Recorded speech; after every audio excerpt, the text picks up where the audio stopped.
best opening line you could ever have. All right. So I don't think racist is a sub race.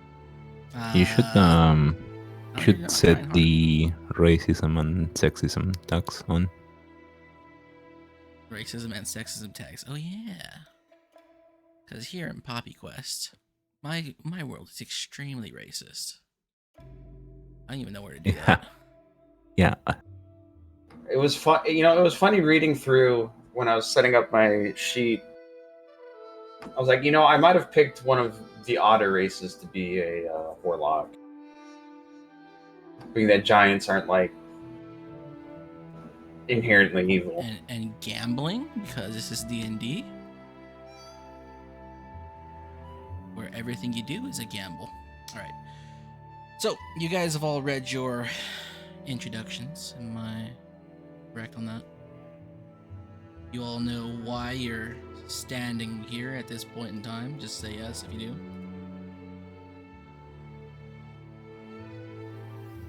No? No one? I Yes. do, but the group of people I see is the one I'm expecting, or? So, alright, how about I start with you, Isolte. Isolte. You and Kana are walking up to a kiosk. You know, around town there are plenty of these kiosks there.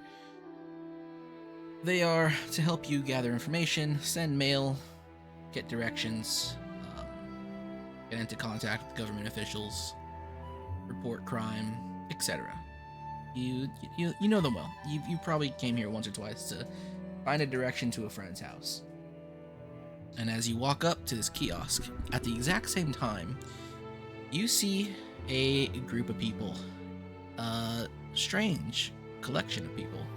You see a giant. You see a human. No, you see a giant and two elves. One particularly short. Why don't we start describing ourselves? First off, Mr. Raphael, what does Isolte see? A 16-foot tall giant wearing red robes with a hood, and then odd tattoo sticking out from underneath one sleeve.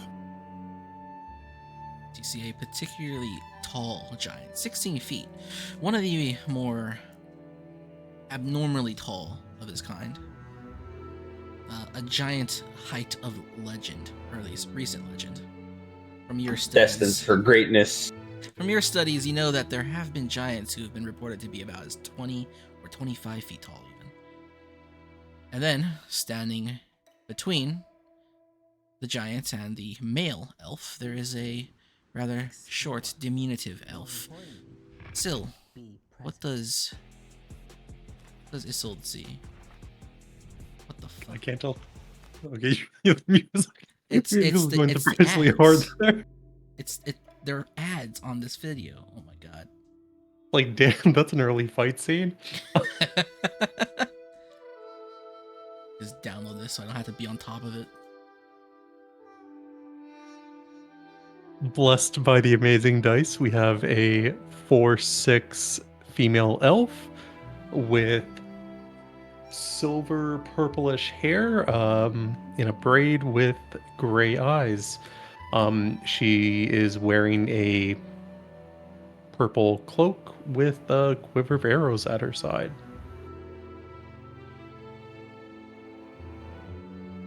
She is a somewhat familiar sight, although you're not too familiar with elves who lack the customary whitevine tattoos upon their faces.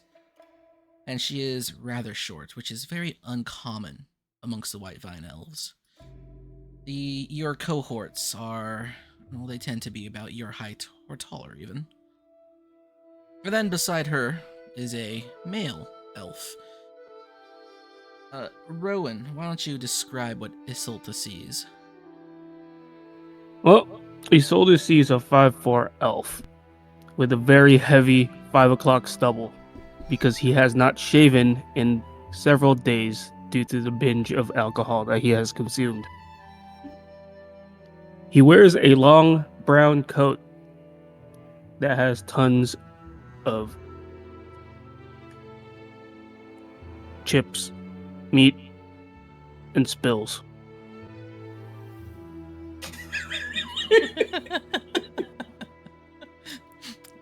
A rather disheveled man. You don't really see his kind around this town. He seems rather uncouth to you, Isolte.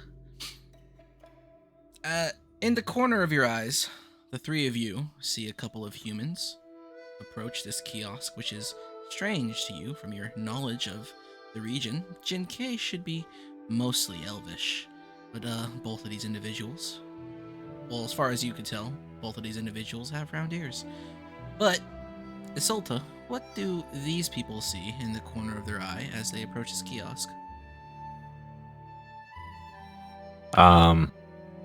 Basically a 5'3" girl with a petite frame,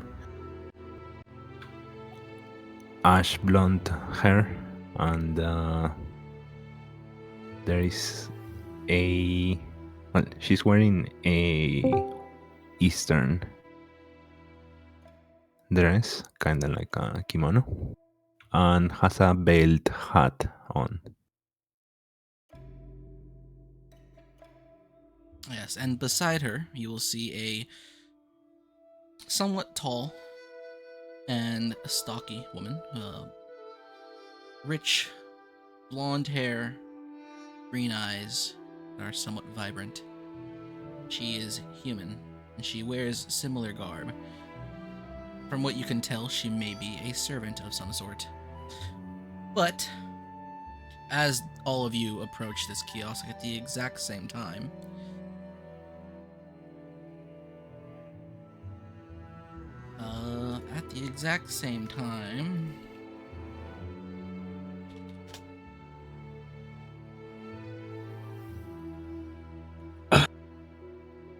Fuck.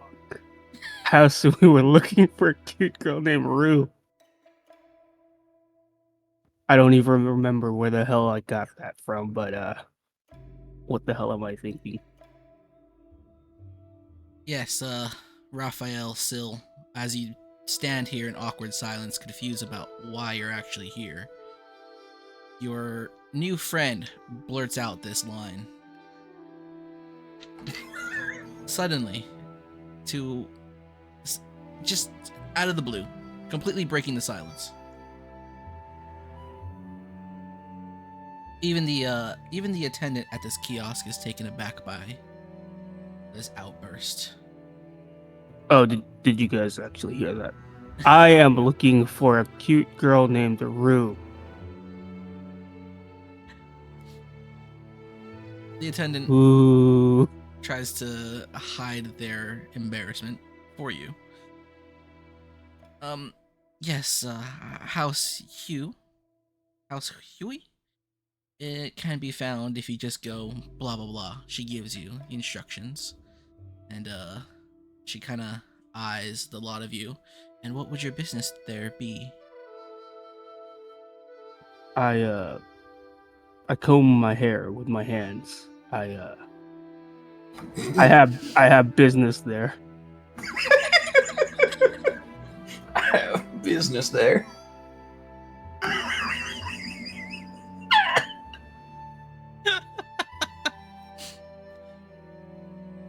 She nods nervously.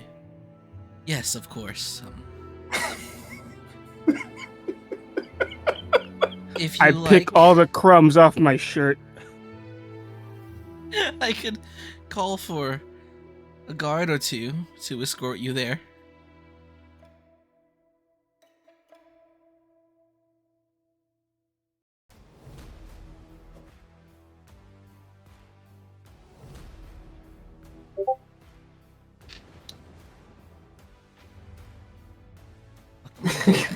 Damn it.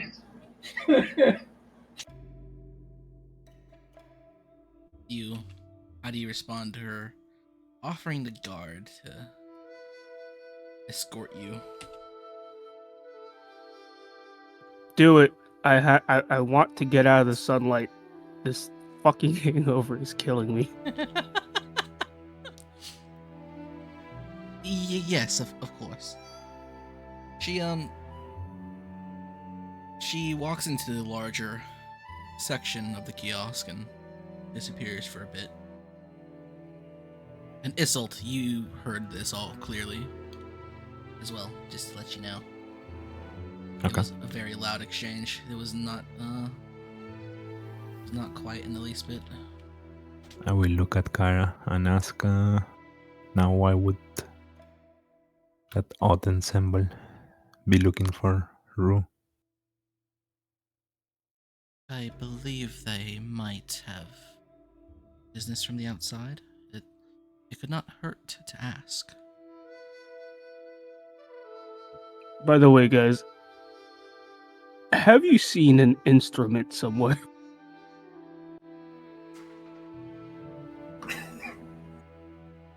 Do I look like I have an instrument? I look at Syl and I remember I had one when we were drinking.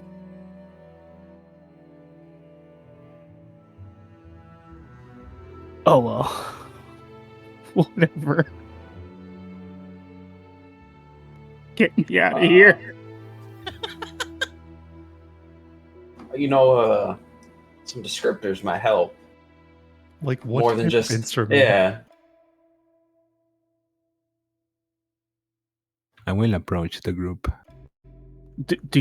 Do I look like I can remember? So you need to get yourself together.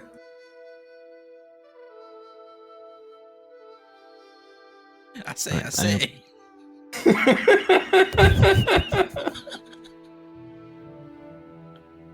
Please go ahead. I looked through my notebook. Damn, that wasp hunter red part was really damn good.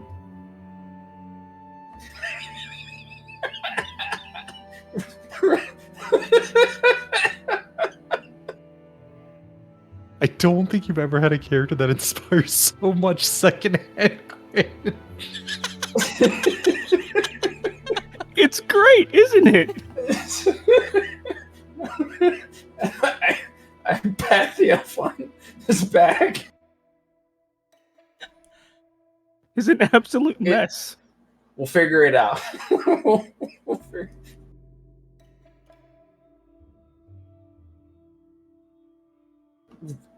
Does he have any, or does he look like he's like his head? I'm gonna inspect his head and see if he's like had brain damage or anything.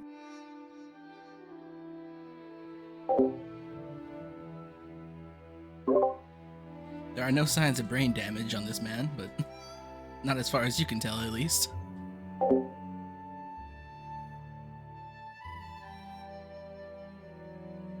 Alright, I approach the group and I will say to them, excuse me, I couldn't help but hear that you have some business with Miss Hui.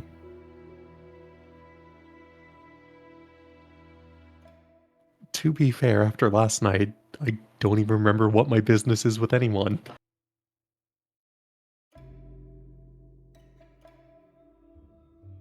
But if our drunk friend says that's who we have business with, I would assume that's the one thing he does remember. Gold and magic items. I think it was mostly gold. I continue nodding my head.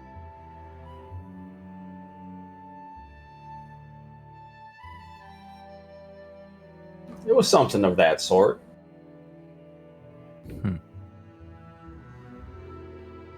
Now the details are lost somewhere in the tiny heads of my compatriots here. I was unaware.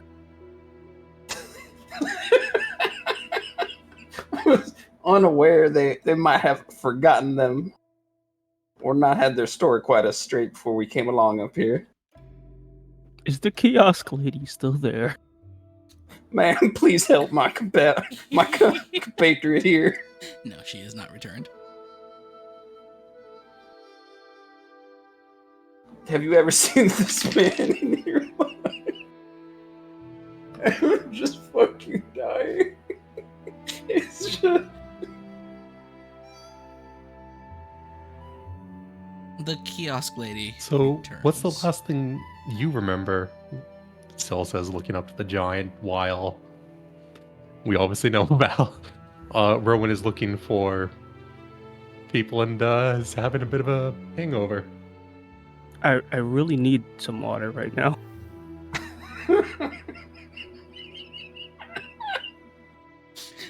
I go look for the kiosk lady. She returns And ask as for soon water. as soon as I like lean on my staff and look down at the tiny elf. God damn it.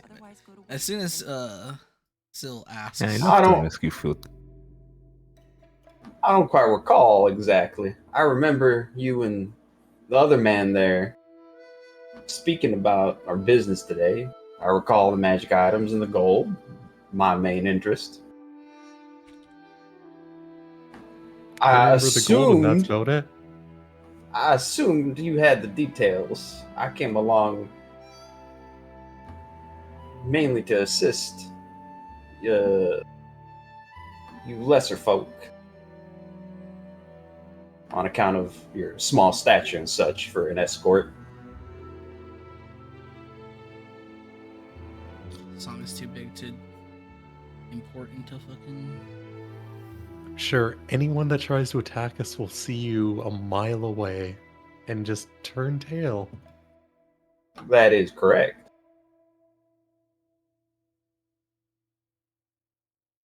I'll just use the one that I have.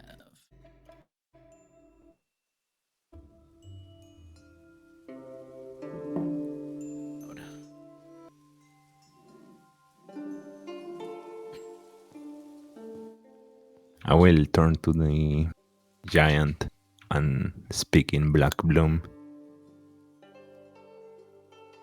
So you seem like the sane one in this group. But you don't seem to know what your business is with Miss Hui.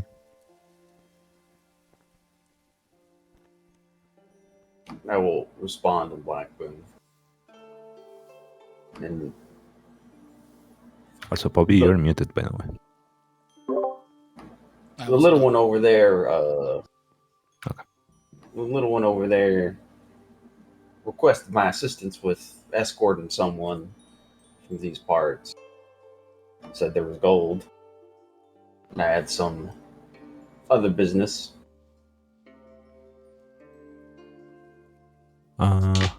Escort where?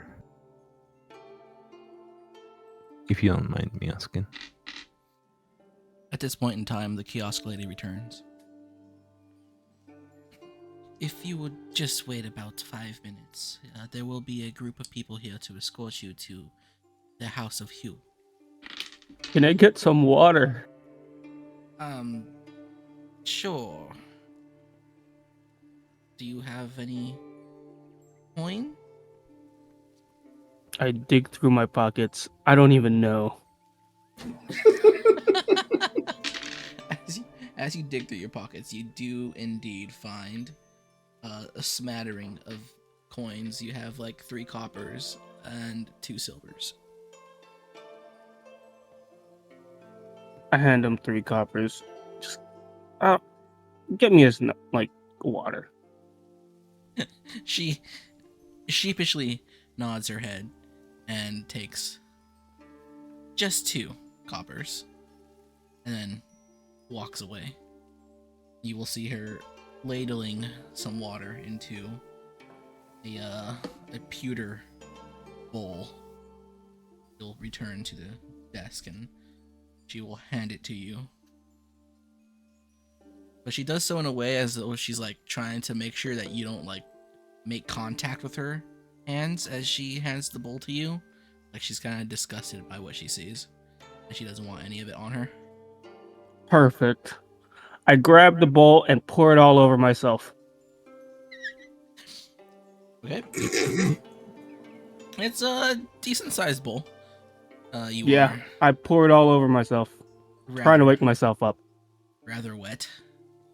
She takes the bowl as you hand I it step back from the splash.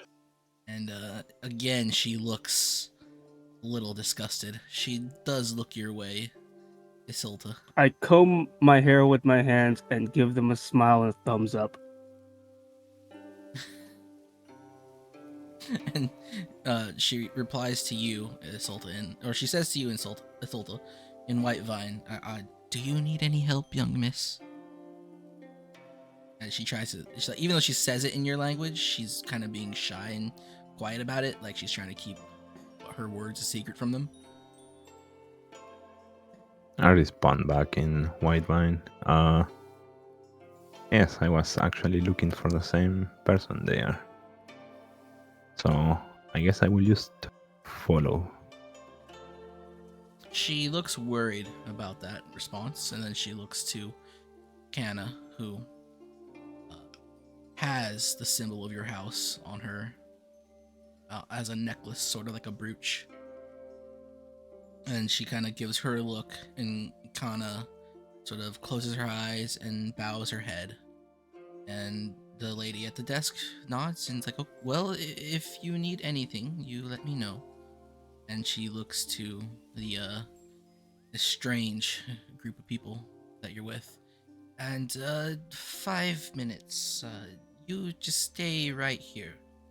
And she doesn't exit the kiosk like she did last time, but she does go and sits on the other side, away from you guys.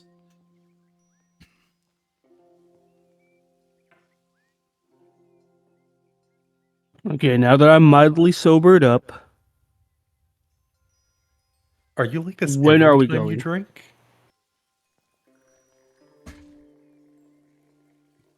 Nah, maybe. Yeah. I think we found the instrument. I'm sorry, did you hear that? I heard the twang of like your mics. Yeah.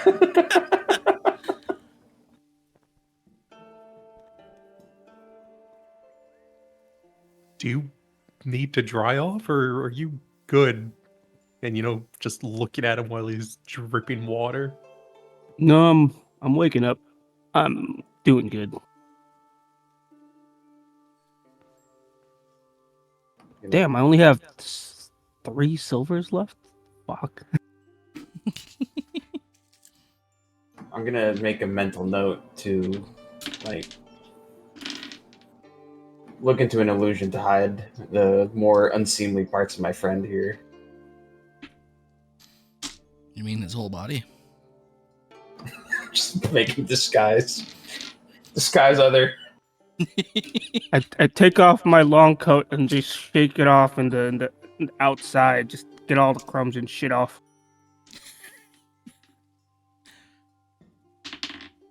Never a disappointing character, Haku.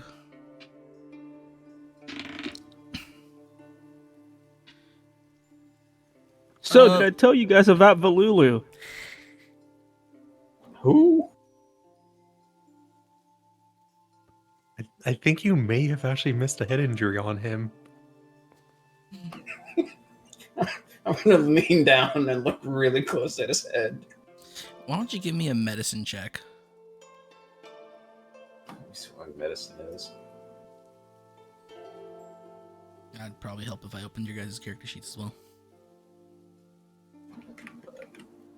Oh yeah, let me give you my character sheet distribution. I just really don't have anything on it yet, though.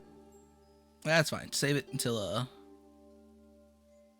you got it done. Oh. Yeah, I got the distribution done, though.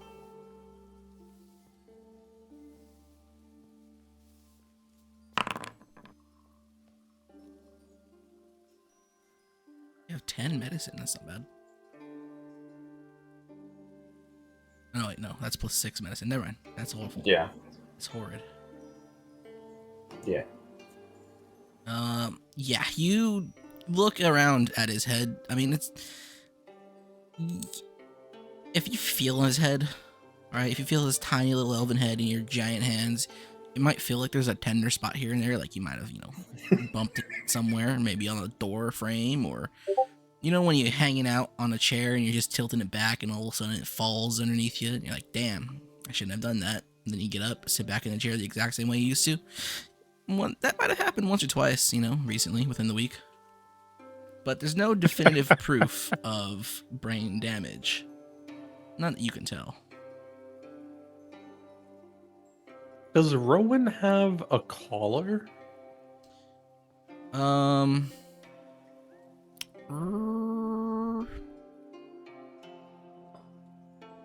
No.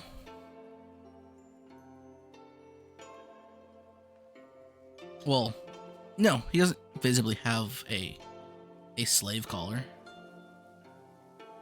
There's no marking or, elven slave heraldry on him. Okay, and I'm assuming it's the same as with the free elf one as well? He doesn't have a free elf collar either. There's no collar on his neck. Anything he's wearing on his neck is completely decorative and his own choosing.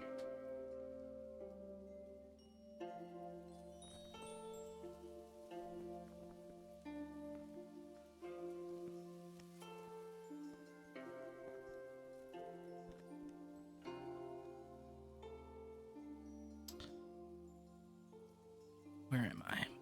So, since I don't seem to remember, what exactly are we being paid to do? You're the one that told me, hey, there's gold here. And then we fucking got drunk. Yeah, that's all I remember myself. Now, from what I was told, we were supposed to escort a noble's daughter from around these parts to Lakeshore. Now, how is it that one that requested my assistance for this job does not recall, and this young lady over here seems to be more interested in it and have a bit more insight than y'all two do?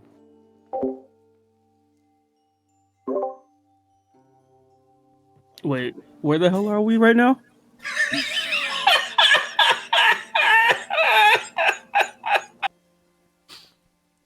I know you have a hangover, but we're in Jin K.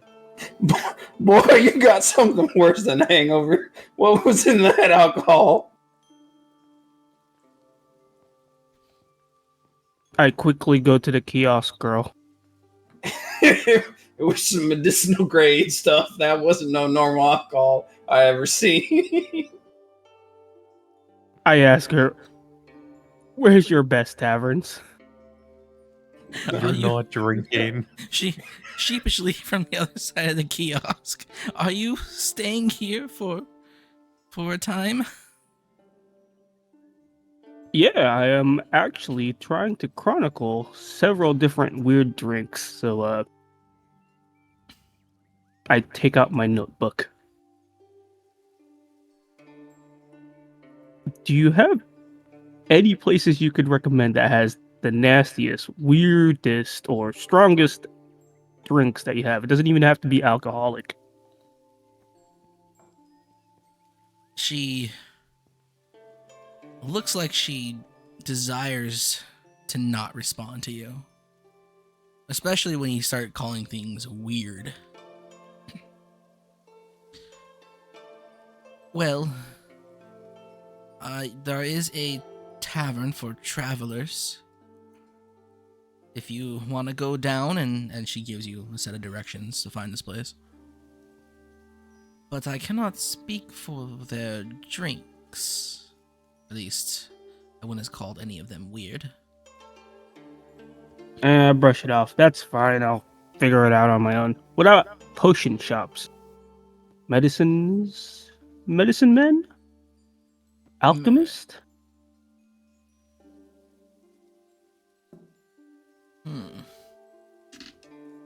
What would she say to an outsider like you?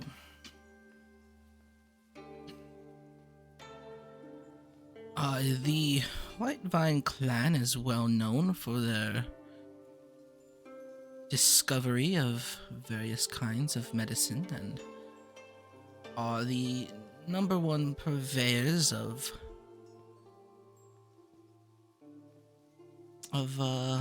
refined health to all elven kind. Is there something specific that you seek?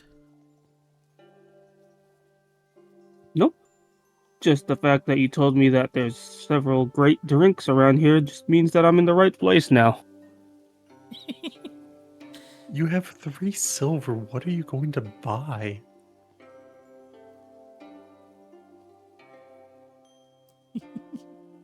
I really don't know.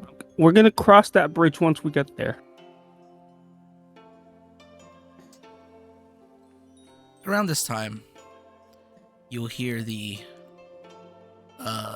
boot beats of about 5 elven men, Whitevine elves, dressed somewhat finely. They don't look like soldiers or guards of any kind, but they approach and they speak to Isolte in the Whitevine tongue. Were we summoned here to escort you, young lady? Is that correct? No, you would be escorting them. I point at the group. But I will follow around. I do have some business at the Hui estate. Of course. And then he looks at you three, and he tries to decide which one of you is the leader. He looks at... I will intervene and say, talk to the giant.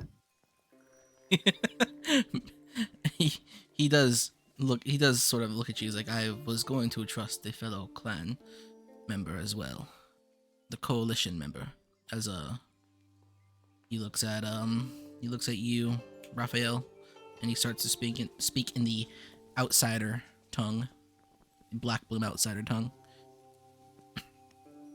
It is your group who requires escort to the House of Hui. That is correct, sir. My compatriots seem to have had a bit of a lapse of their senses, but I believe we're supposed to be escorting a young Hui to destination of their choosing. I understand. And this man here, as he points to, he tries to hide the fact that he's pointing to Rowan, but he is pointing at Rowan.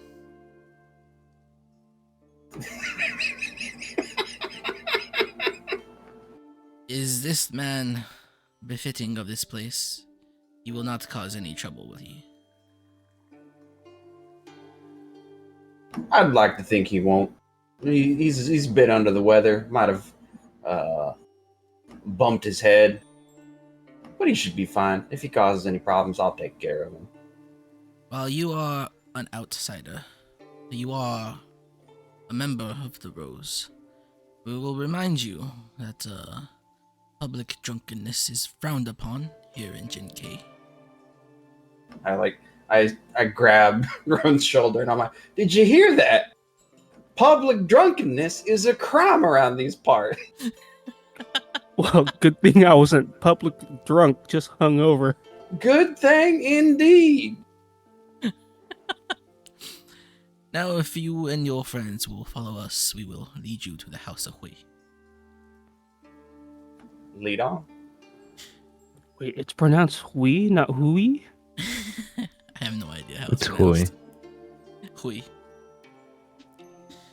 He begins to lead you guys. He takes the point while 4 soldiers go onto your flanks, and they kind of just, escort you in this little box formation across the town.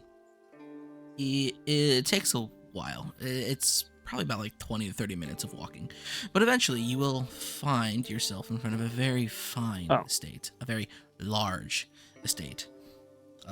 The estate itself has its own a group of guards standing outside.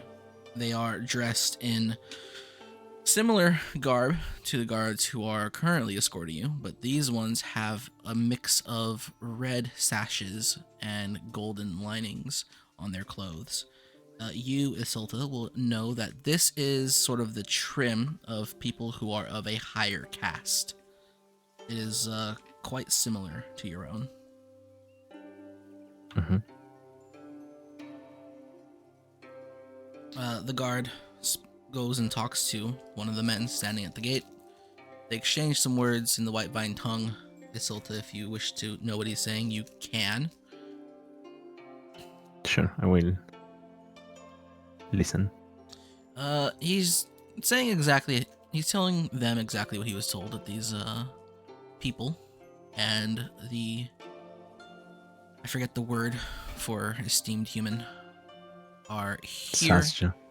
No, that's sister. Oh, okay, never mind. That they're here to escort or to see off the young Rue. What was your last name? Hui. Rue Hui. See her off to Lakeshore. They exchange some more words. Most of them are just pleasantries, as one runs off to the grounds to go and find the young Hu, or confirm that this is in fact what's going on.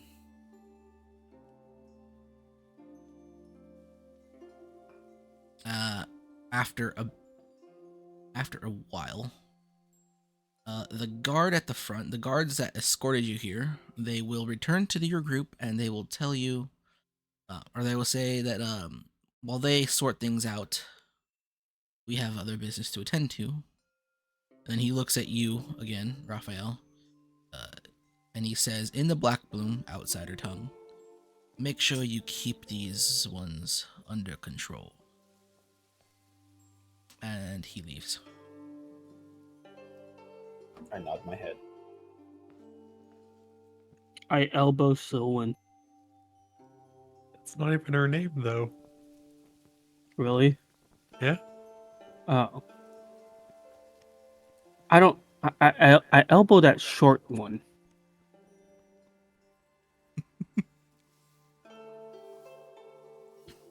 You know, this light swatch wasn't this uptight. And she'll just stare with like a blank expression and what? I said, you know what? Never mind. Oh, no. One of the guards turns.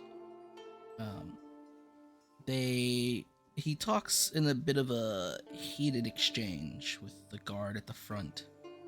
The guard at the front shakes his head and then starts pointing at him, yelling at him, tells him to go back, points down the path and gives out a sigh. Isolte, you know that apparently the guard who returned said that the girl refuses to leave, and that is true. That it's what they said is true, that she is supposed to be leaving to Lakeshore soon, but the girl refuses to leave. And the guy at the front is like, yeah, get back there and tell him that the escort's here. It's time to go. Like, well, I don't get it. What am I supposed to do? She doesn't budge. What am I supposed to do? Just drag her out here? And he's like, yeah, drag her out here. I will approach the guards. Yeah. Do they recognize me? Yeah, let's see. You are in similar esteem to the Hui family. Okay. They look at you. Young Turmazhi, what business do you have at our esteemed house? Well, I am here to help with the relocation of Miss Rue. If you don't mind, could I follow you? And would you get a cart or carriage ready? We will do exactly that. I take it your brother has sent you here? I not. Very well.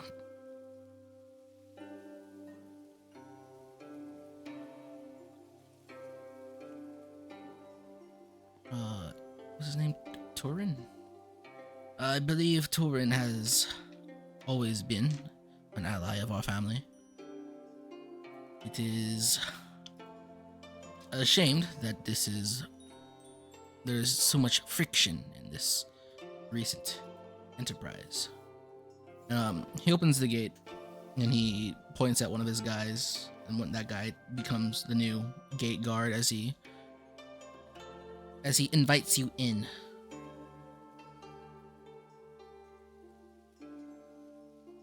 I go inside.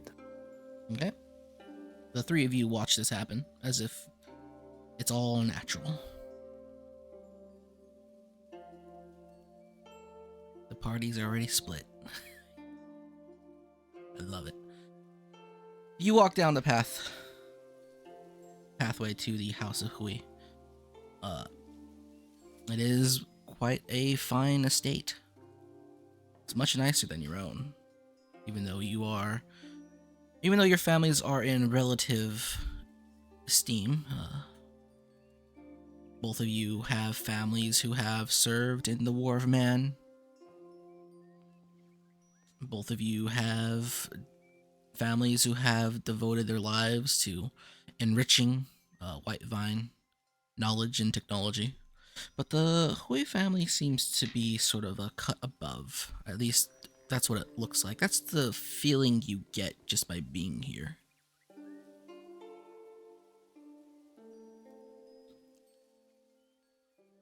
You eventually make your way inside and up a flight of stairs to where you will find a rather distressed handmaiden, or pair of handmaidens, one of them crying, the other one consoling her as a guard is banging heavily on the solid wood door that leads to Ru Hui's room.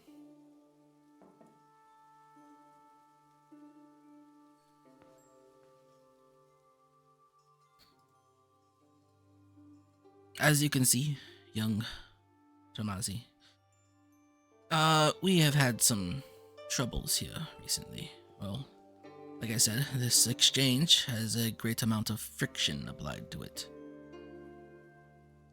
Most of the handmaidens here who have taken care of the young Ru since she was a baby, they are not too happy. They feel as if they are losing their child.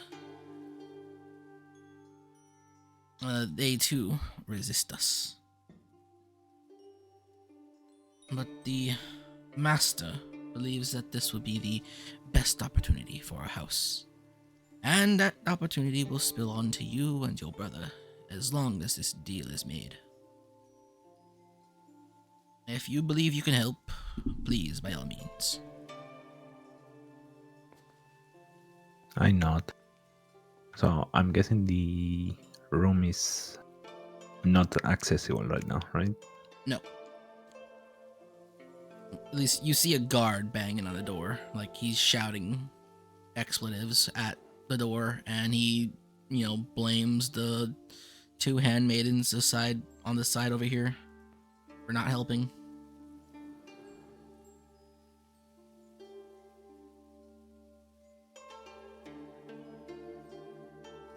Alright, give me 1 second, I need to read something.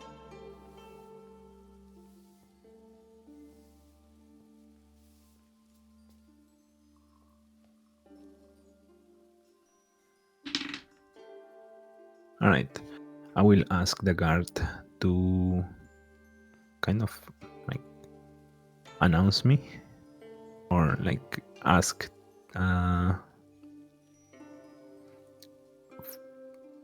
for a meeting with Miss Ru on my estate. At your estate? No, on my estate. On your stead. Okay. The guard lets out a sigh. Accepting aid from other houses. Have we fallen so low? Of course, young Turmazhi. And do not make it about the relocation. Just say something else. Of course.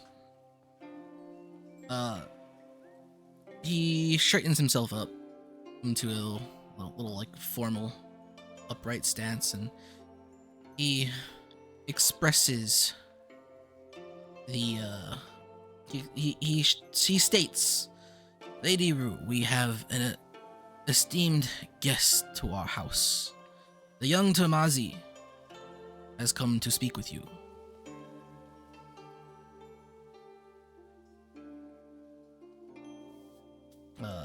He stops for a second, because you are human, and he's never introduced a human like this before.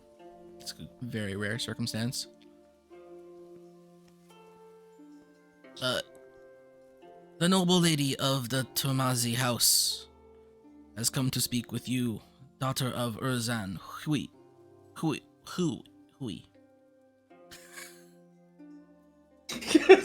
I can't remember this fucking name.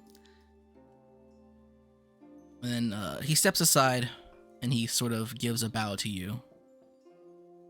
And you know now that this is your time to approach the door and announce yourself.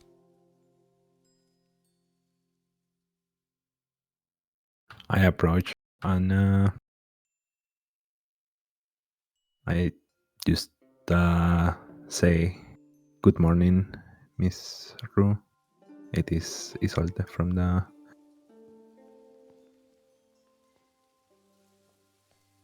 What's my house name? Pardon. Turmazhi. Tursani. I forgot nobility. I am Isolte from House Tursani. I would like to talk to you about the current enterprise I am taking part of.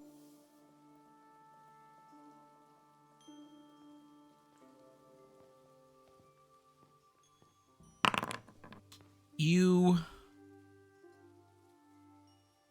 hear some movement from behind the door. You know, it has to be rough, loud, heavy footprints because these doors are quite thick, just like the ones back at your home. You hear from behind the door a muffled voice. Are you the girl from...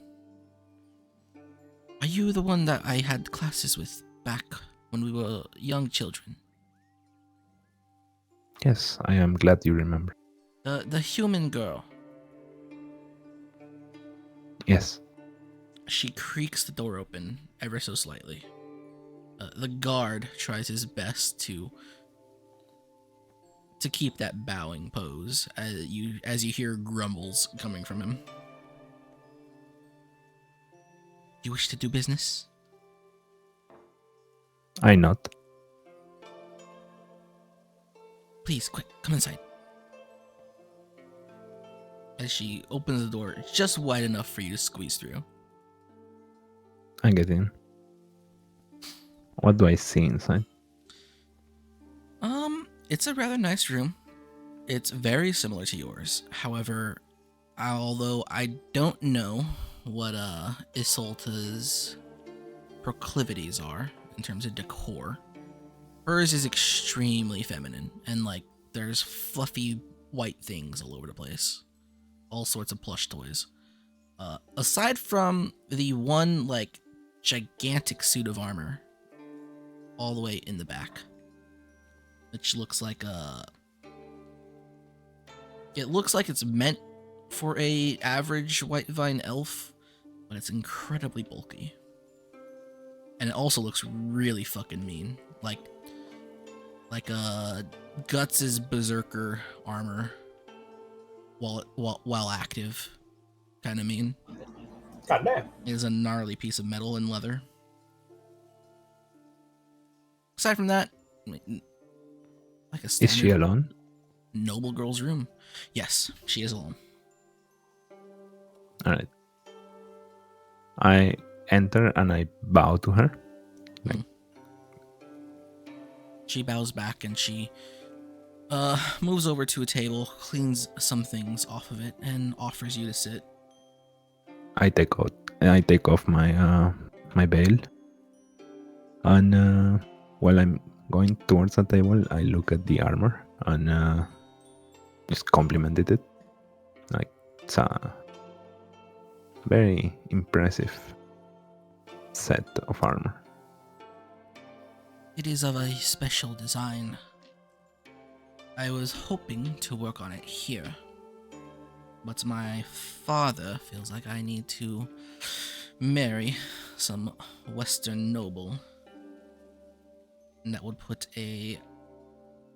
what are those things that the gnomes call it? A wrench in my plans. She takes a seat and she moves to pour some wine into a couple glasses, a couple cups. But the esteemed Turmazhi family, we could work together quite well. Well, if there is an enterprise that you have for me that would be of import to Jinkei, that would allow me to delay this arrangement. And your people work with medicine? Is that correct? We do, yes. What would you have for me?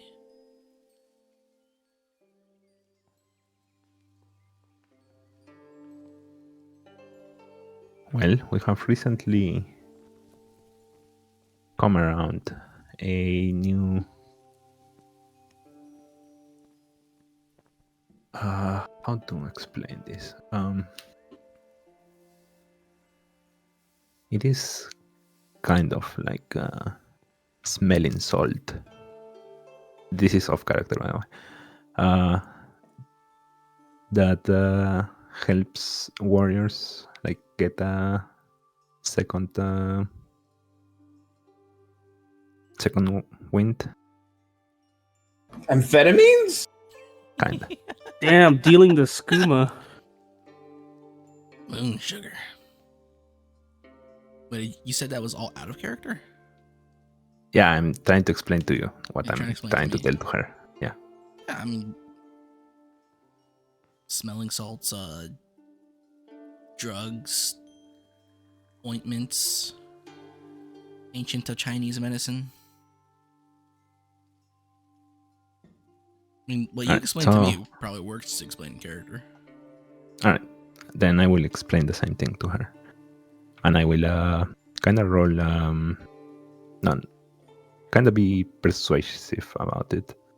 While I, like, stand and kind of explain with my hands kind of what it does and stuff like that. Sure, give me a persuasion or a charisma. As previous games have been played, persuasion will give you better results, while charisma will be easier and give you lesser results. She's an elf, right? Yes. Okay, I have a +2 then.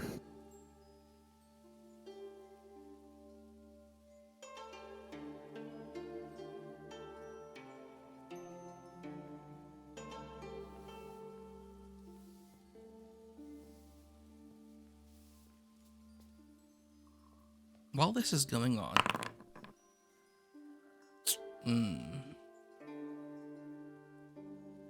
well, while this is going on, and Isolte is doing her best to explain this,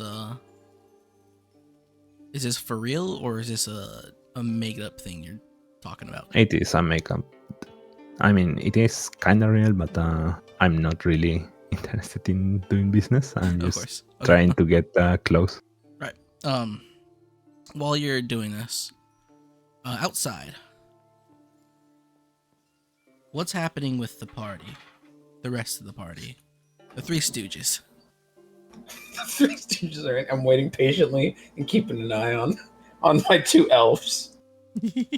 While I'm sitting here, I'm like gonna cross my hands in my lap and touch the sign of the black one. Out of curiosity. I stare at the giant. You'll see him touching the odd tattoo on his arm. While Snake that is, venom wine.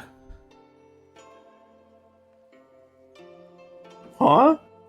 Snake venom wine. I intently stare at him and say it a third time. Snake venom wine. And what do you know about wine, boy? I like lean down and look at him.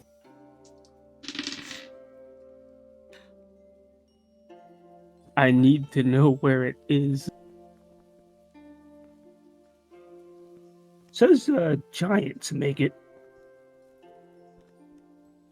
That is true. Some of my constituents were in the winery business. But that wasn't my family's specialty, unfortunately. Damn. Do you just assume all giants are related?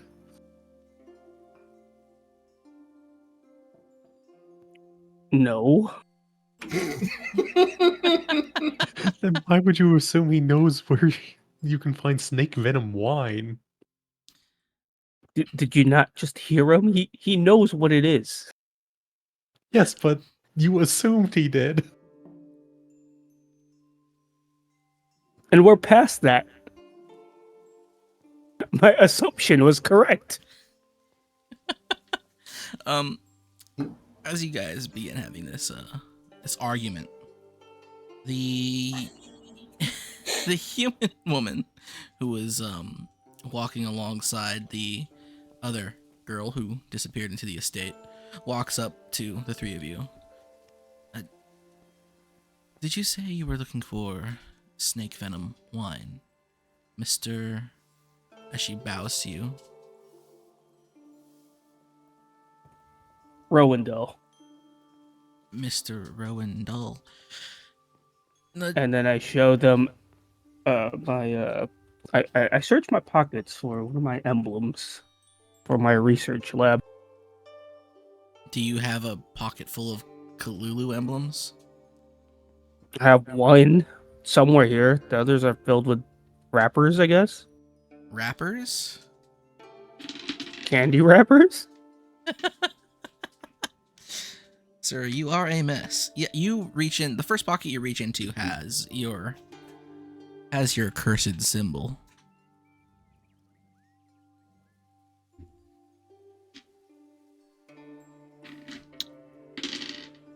However, Yeah, I tell them that I'm chronicling all the drinks around the world. Weird ones, magical ones, normal ones, mundane ones, whatever you can consume. I'm gonna have to chronicle it. Have you considered water?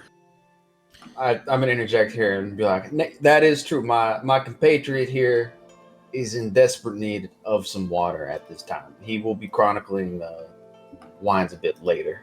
I flipped through my pages. In fact, yes, water is the first thing I wrote down.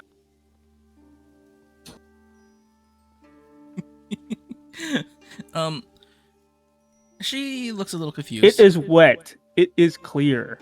It is refreshing. I will keep on going on, and then I completely ignore them. It can be found in every river, ocean, sea, but it's salty. She looks a little confused as you show off the emblem and you start saying your whole business here. She tries to regain her composure. Yeah. So master's estate. They deal in medicinal concoctions, creations. The snake venom wine is, well, it originally was not a wine, it was more of a medicinal thing. I do believe, and she'll point at Raphael, the giants have perfected it into a proper alcohol, but it is more of a medicine, and my people, well, my master's people, House Turmazhi, specialize in the creation of such drugs. If, I could help you acquire some, would that be good?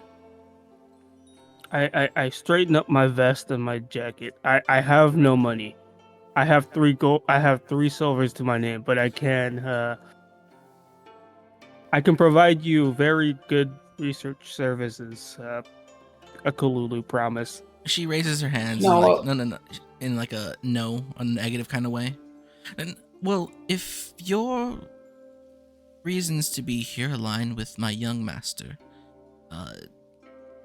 I can give it to you for free without a second thought.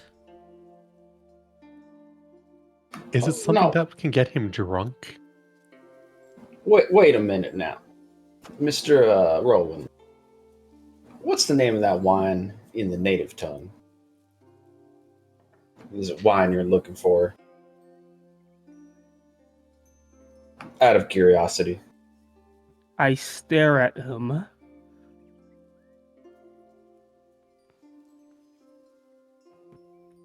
I don't know. Valulu told me about it. It was snake venom wine. They said they drank it somewhere. And this wouldn't happen to be the Mu Chow brew, correct? The lady perks up. No, that Mu Chow is, that is a very, very fine and coveted wine here, but it is not snake venom.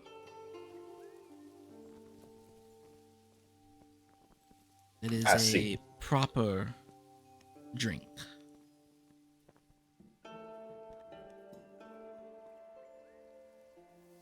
I was simply curious.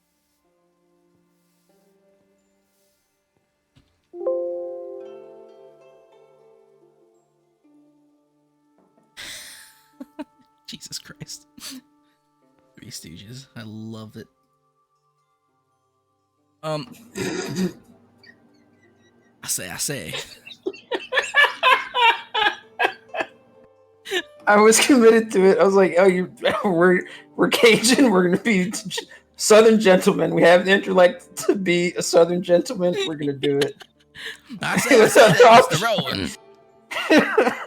Boy, I say you done leave that woman and her venom wine alone, boy. I swear to the Lord. I love it. All right. Well, you guys have your conversation about liquors and whether or not someone should continue to imbibe them. We go back to Isolte. Isolte, you're doing your best to talk about this this miracle drug, this wonder drug that gives warriors a second wind, something powerful, something people have wanted for quite some time.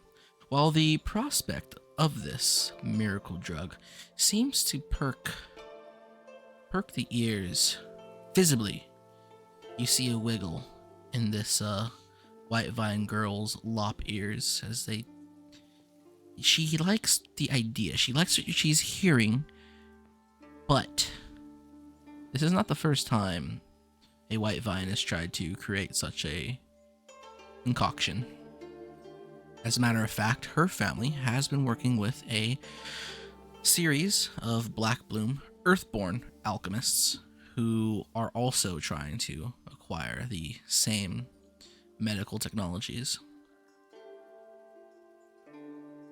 But the whole purpose of you doing this is to try to get close to her, correct? Yeah, physically close. Well, she's already offered you a seat at the table. not sitting next to her, like actually physically close. Physically close. Like, I need to stop her. yeah, you can get close to her without having to.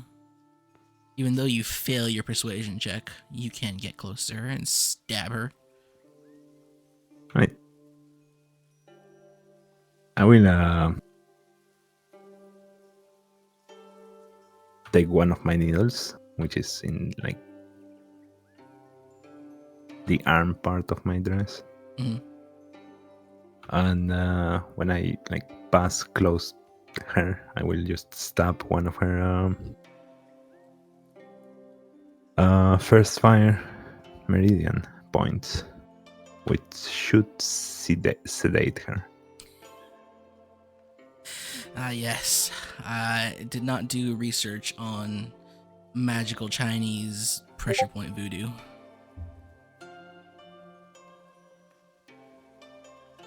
Ooh, that is a good question.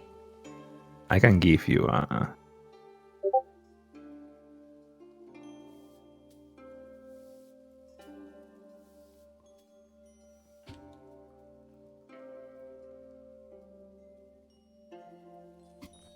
Jesus.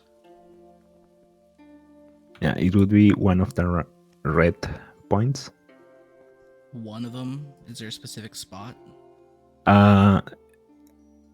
So the ones with the squares on them would be the sedative ones. The red squares? Red lines with a square on it. Yes. Okay. So you walk up to her and you stab her right in the Tianzong. Okay. SI 11.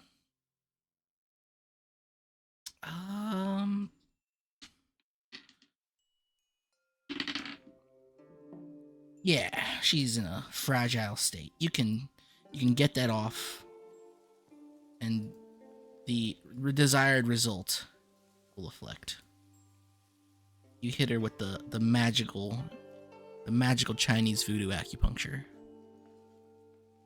And by sedate, do you mean like completely knock out cold? Sleeping? The one you chose, yes, it would be completely knockout. For how long? A couple hours. Jesus. I feel like I made a mistake. Alright. She's out. What do you do?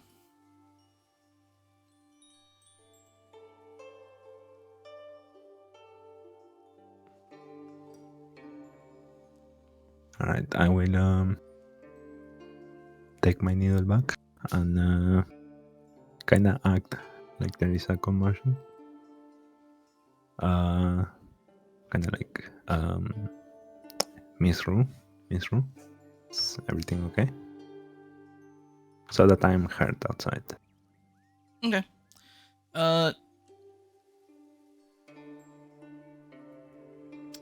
You say that as loudly as you can because you understand that these rooms are almost soundproof. And you'll hear a bit of emotion from outside. You'll hear the door being pulled on and being banged at. Yeah, it's closed from inside. I will go towards the door and open it. There is a series of locks. You unlock all of them. You open the door. The guards stand there. What is wrong? What has happened? She fell. I forgot how to say this in English. Give me a second.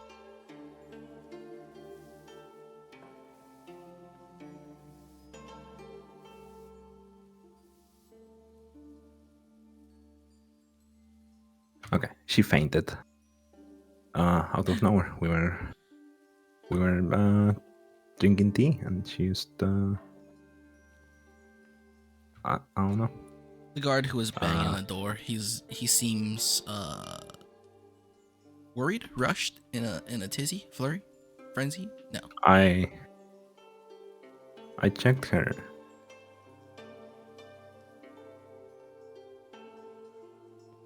She seems to be okay, but she just fainted.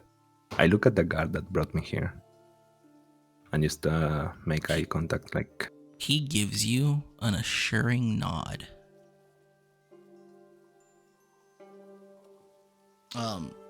Did I give you a heraldry proficiency? Yes. You'll note that he has a kind of like a choker on, and that signifies that he is the head guard of this house. He knows quite well what you and your family do. The other guard, he doesn't have any such identification. He doesn't not know your family's business or his own.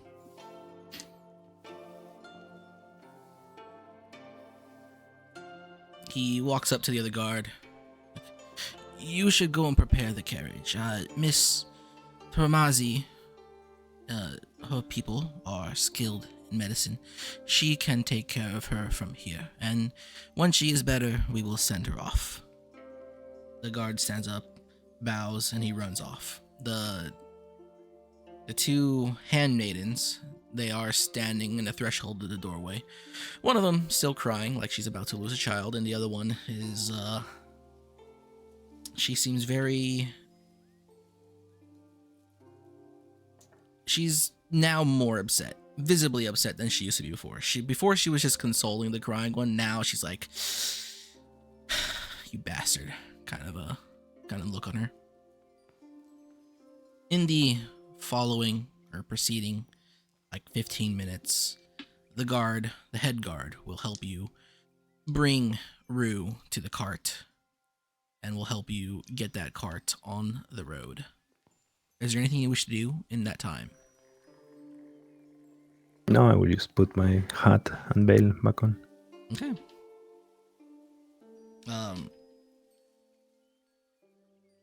Back to the Three Stooges. Do we notice them moving around? It takes a little time, but you'll notice down the long pathway that the gate guard plus the small girl are now exiting the house, and there is a carriage that is being driven towards the front of the house. They are entering the carriage. It is now driving down the road in your direction.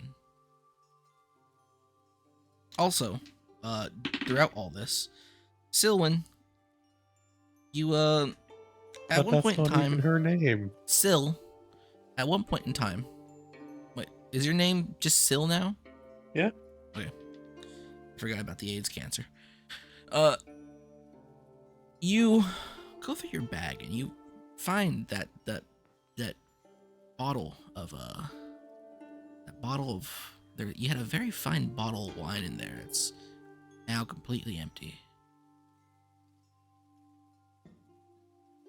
And Do it I was- see this? Yes. Does it have a label? Yes. What does the label say? Or is it in a different tongue? It is in Elven. It But is. wait, what? It's in Elven. Elven isn't a written language. It's not a written language, but you can write in Elven. It's kind of like how This changes everything. it's kind of like how Orcish isn't a written language, but it's written in a Dwarven script. Well, this changes everything. Or is that Giant? Giant. Yeah, it's written in Common, but it's in the Elvish language. It says a Wasp Hunter's Red Port, 15 WP, Wasp Hunter Ranch, Maith.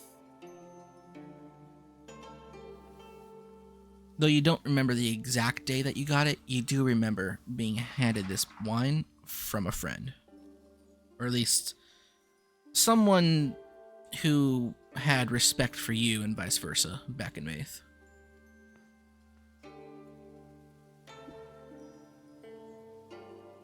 It's also a very expensive bottle of wine, and you know that much. I'm thinking this is probably what we drink. And hand the bottle over to the drunk. I stare at it. Yep, that looks like it. I sniff it. I open the cork. Oh, the fumes are still there. And this will carry the scent of that wine for quite some time before it starts to sour. The gate opens, and the guard who was once guarding the gate steps out. He turns to you, Isolte, and says, "For our house's prosperity and yours own," and he bows to you. I nod.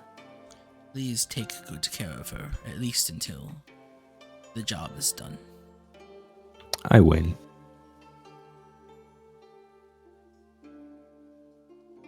Canna approaches you, Isolte. Uh-huh. How did you convince her to leave?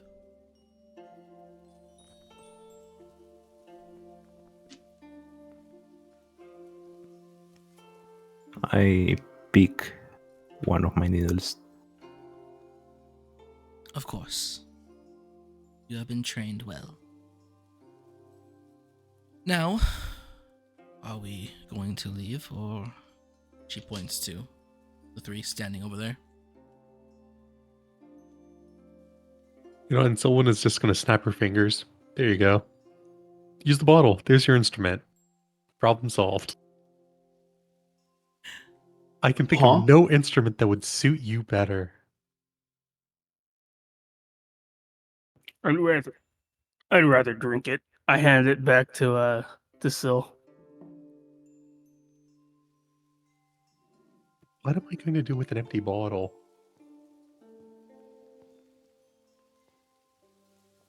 Just put it back in the bag. That'd probably be the best idea. Ow. Better to put it away than let you see anything that reminds you of alcohol.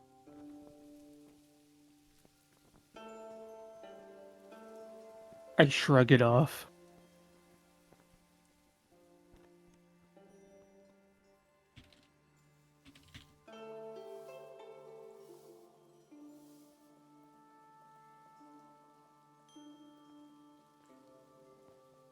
So you all see this. Although you don't see the girl, you see Isolte stepping out of the cart. Or in the cart itself. And Isolte, the question that Kenna asked you. Your response? I guess they were given a mission by someone, but just tell our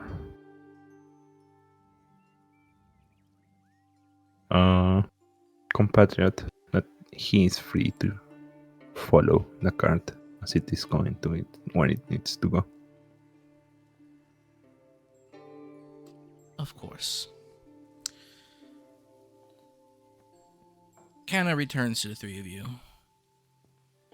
And, she says, Lady Rue has been collected. We are going to be taking her in this cart. You are free to follow until the job is done. And when it is done, I assume we will part ways. Or you have more to do. I do not know what your circumstances are. She bows her head, nods, and goes to the cart. Well,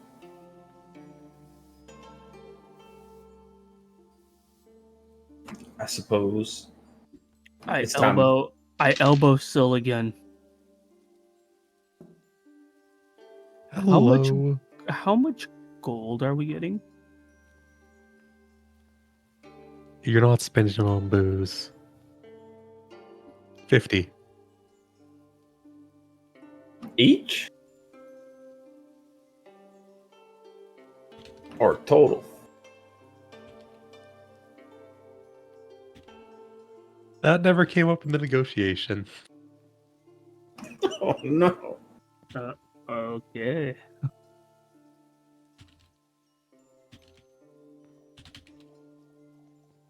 I get up and Better just not think of things like that. Just be glad you're getting paid. that is true. Now, shall we take our leave?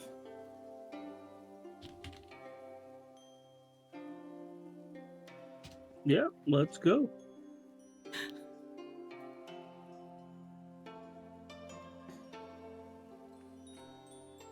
Off to fucking, what's it called?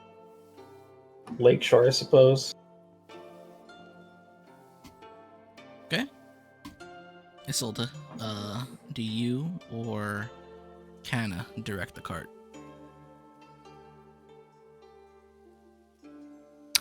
Should be Kara, yeah. Okay. Kara takes the reins. Kara? I don't remember these names. God, I miss being a neat. My brain worked back then. Kara. She takes the reins, and it begins moving. You guys leave out of the nearest gate, to which Raphael, Sil, and Val will find their cart.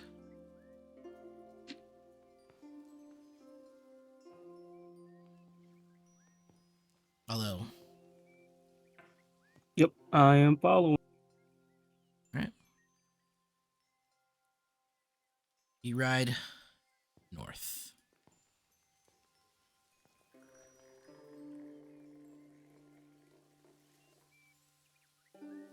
I will walk along. You know, I wonder how they were able to convince what's her name? Rue.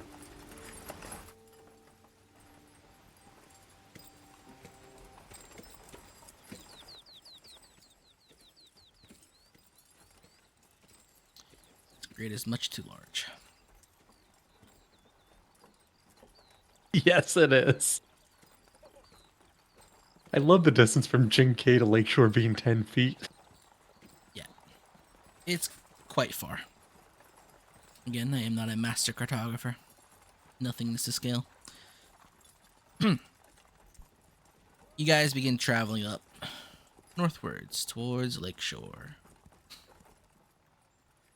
As it is, you guys approached this town quite late, and you won't get very far without the sun setting first.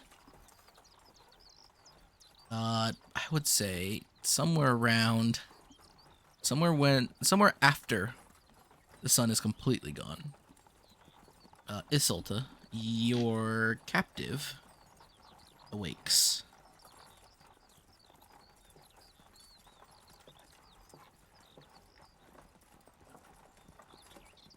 She begins to stir.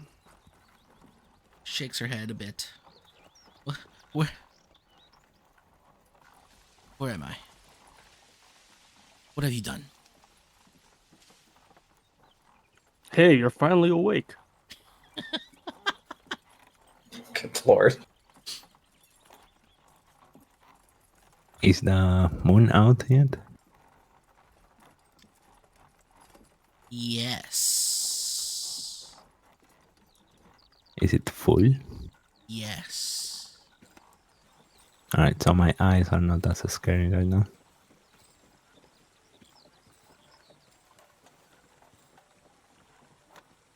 I'm still messing with the girl. You were trying to cross the border, right? You guys have separate cards. Oh, actually, no. Damn it. Yeah, you guys have separate cards. Someone's being a little sneaky, secretive person. Yes. It's over. The moon is out. It is full. Oops. Isolte. He just has a message cantrip. He's just giving schizo messages. You can't have that many schizos in the party. What do you say to this? To your captive prisoner? Is she I bound take in the any way? veil off. Kinda like not too restrictive, but she can't like use her arms. It's okay.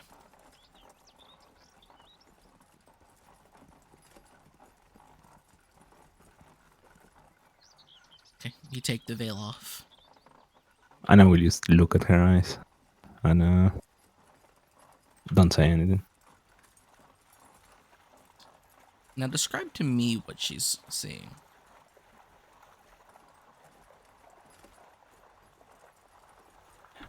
So she sees me looking at her eyes directly, and when she focuses on my eyes, she would see emptiness, Okay. like a void or something like that. Like void gaze, maybe? Yeah, Okay. yeah, exactly. Powerful. Powerfully creative. Are your eyes the same color as they were? Yeah, they are still white. Okay. She seemed angry. She seemed surprised. Now she's just worried.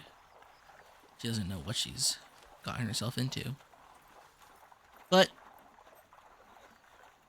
enough time passes.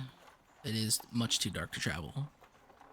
Do you guys bed down here?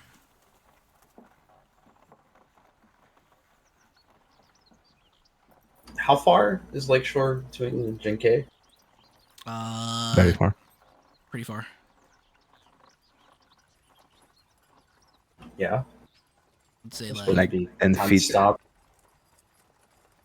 how far is Los Angeles to San Francisco? No. Sacramento.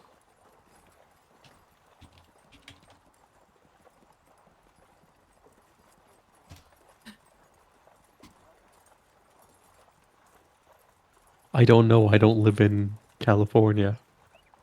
Wait, what do you mean? How long is from where? How far would it take to ride a horse from Los Angeles to Sacramento? I forget. Like a week, 2 weeks, I was saying because it's 8 hours from Sacramento to LA. by what? Plane? Car. By car? Yeah, it's like 8 to 9 hours.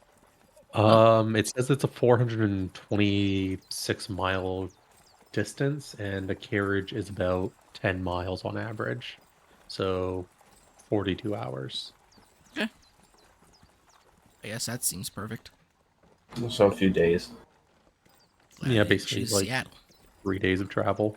Yeah, you guys got some time to travel, and you all left immediately. Yeah. Keep the drunk away from the booze. That's the name of the game. All right, you guys. I assume, are you going to camp, or are you just gonna keep driving through the night? I think we should camp. Yeah, we can't see in the dark. That is also a problem for Kara. That is true, and the other human. We will also camp. The cart stops. The cart stops. You guys stop as the cart in front of you stops. You guys set up camp. Now, here in the Rose, people aren't often afraid of anything bad happening. At least, they're not afraid of bandits by any means. Although there are, on occasion, some barbarians from the freelance who would come roaming around looking for stuff to steal, usually food. And if they're gonna kill you, it's because you're a Greythorn. Oh boy. But here in Whitevine territory, it's usually very safe everywhere. You could probably just get a bedroll, plant it down somewhere in the middle of Whitevine territory, go to sleep, and wake up alive. And not robbed. It's because of the color of the plant. It's because the Whitevine are very militaristic and they punish extremely. They engage in extreme punishment. And they also have a very weird, loyalty to themselves. They're not going to steal from themselves or each other. Now, even though you guys aren't Whitevine, you'll still feel the backdraft of that respect.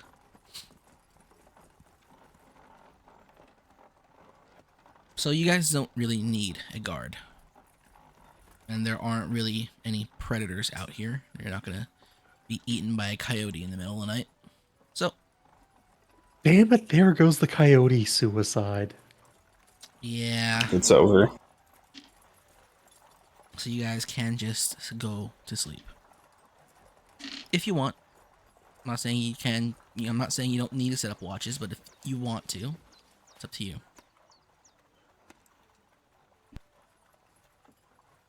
I mean, presumably from some travel time here, safe to know that it's probably gonna be safe in this area.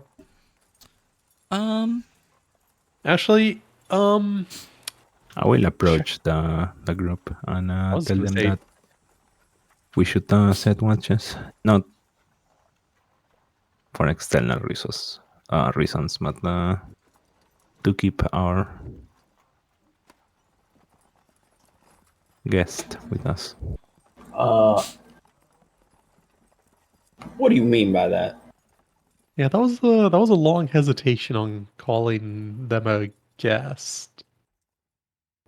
I ramble Well. on about Valulu.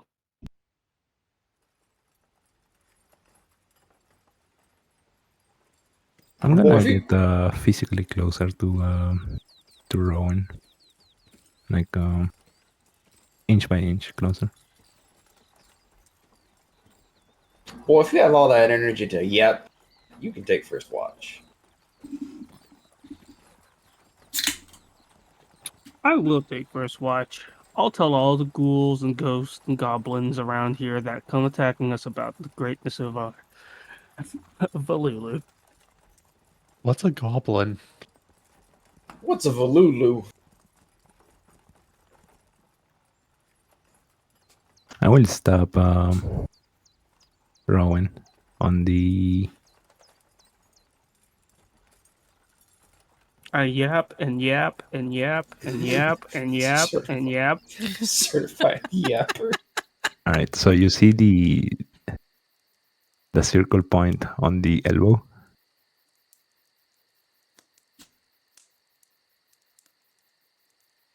The what? There's a red circle point on the elbow. The right Oh. image. Oh, hold on. Yeah, I will stab him there. Stab who? Can I do a perception test or a perception check? Rowan. Already doing violence against the party. Is it on the left side or the right side? Right I side. mean, right side, yeah. It's it would the have to be right side sleight next of to hand the against perception. Showuli? Yeah. He's a drunk. He is barely not, notices. He is not drunk. He is a drunk. Yeah, that's what I said. He's a drunk. Yeah, and then it's going to be a perception versus sleight of hand. Well, actually, what would my perception be? Boo. What would your perception be? Yeah, I already gave you my ability scores, so I didn't really calculate any of my stats yet. Do you want a perception proficiency? That's probably... I would assume he does. You have 16 wisdom. So you'll have 8 perception raw, I think. He'll have 12 perception with proficiency, same as me. Do you want proficiency in perception? You should. Yeah, to commit to it if you are. In perception? Yeah. Okay. You are proficient in perception because your character sheet hasn't been created. How dare you? Go ahead and roll a d20 plus 12. Is this going to be by sight or by ear? Probably by sight.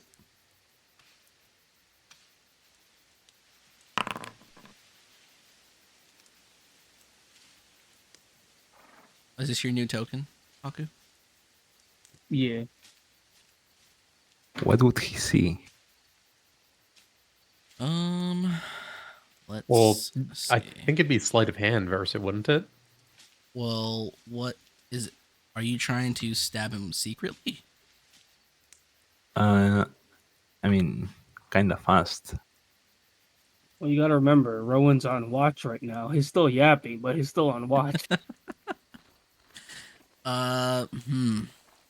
You both failed, but he passed a little bit. But you failed a little harder. None of you reaching 21.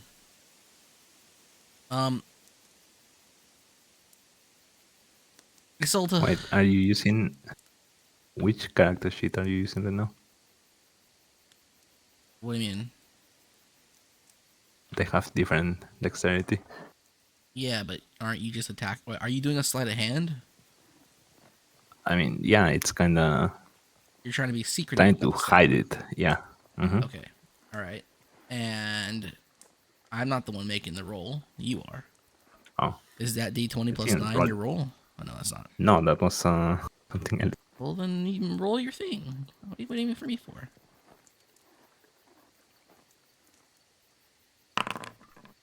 Okay. He sees nothing.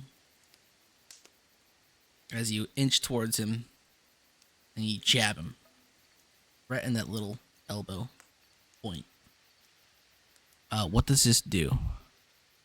That should take him out for about an hour. So, he's yapping away. You guys are like, all right, you take watch. And then he's yapping about this Valulu thing. You have no idea what it is. And all of a sudden, silence as Rowan keels over, hits the ground like a sack of potatoes.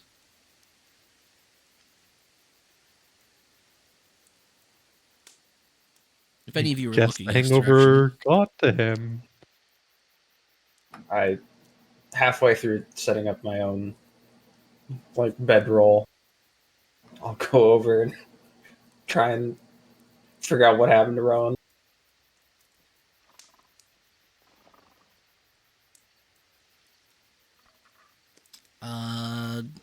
what do you do to determine that? I'm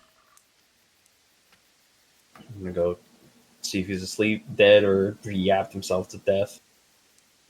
Well, he's alive, but he is unconscious. Plus unconscious. That's cool. Yeah, it is. Yeah, he's Who's- alive. He's just, not conscious. Kind of just hit the ground like, boom. Ass up.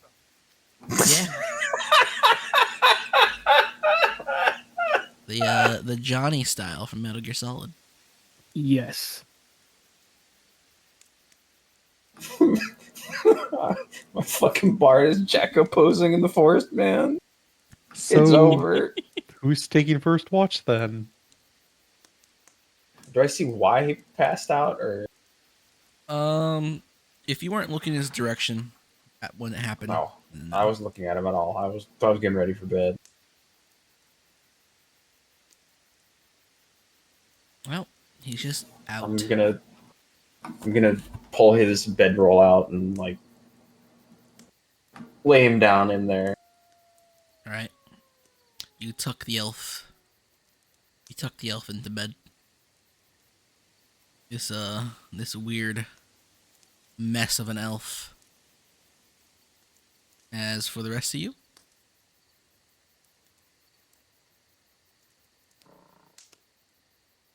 Well, now someone else has to take first watch. I will take care of it.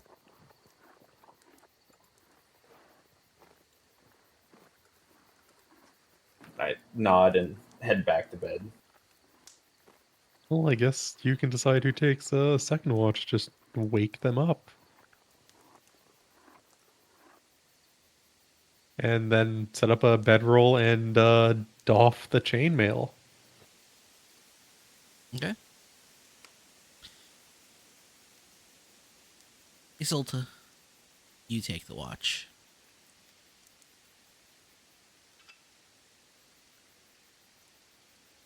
I keep losing this page. I'm so glad that I could search Google tabs. Isolte, you take watch. How long do you plan to do it? How long are we sleeping? 8 hours? I assume so. If you're sleeping directly as the sun sets, it'd still be nighttime when you wake up. Alright. So how long would it take for dawn? 12 hours. Okay. Damn, it's winter. It's the 1st of March. So I'm not sure if something might have happened to my calendar's clock. Because it doesn't seem right. It's a 12-hour day, 12-hour night. yeah. I'll fix this another time. Let's say nighttime. What? Holy 6. Okay. 1, 2, 3, 4, 5, 6, 7, 8, 9, 10. 10 hours. 10 hours to daylight. Alright, then I will do it for 3 hours and then wake Raphael. Okay. You wish to make any checks? I will do a. I will look at Rue, see what she's doing. Her eyes are closed, but she's not sleeping. She's kind of like she's mumbling something to herself. She stops periodically. Sometimes she opens her eyes and looks around, and she sees you, and then she gives you this little glare, and then she closes her eyes again and starts mumbling stuff. All right. Other than that, no. Okay. Your 3 hours go by. You may now wake up a new person. Yeah, I wake up the giant and just tell him that to keep a very close eye on Miss Rue. There shouldn't be any problems from anywhere else. And what problem exactly you expecting from within here? She might try to escape. I was told this was an escort.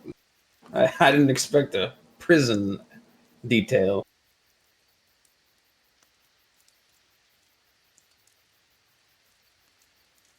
Well, sometimes people don't want to go where they have to go. Interesting. I'll grumble and sit up.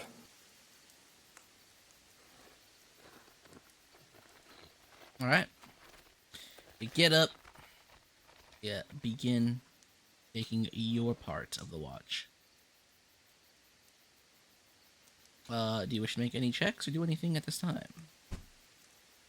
No, I'm gonna fiddle with the mark on my left arm though. Okay. Like,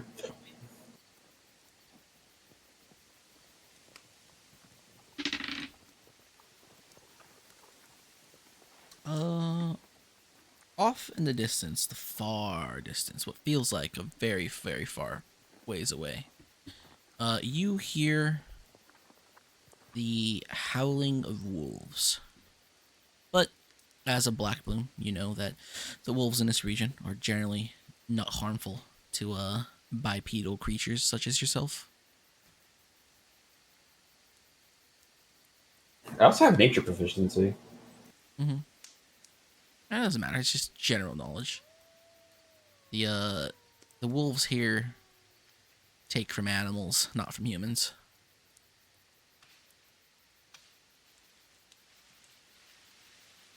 How long do you stay on watch? How long? I was woken up after what, 4 hours? You believe so. Stay on watch till sunrise.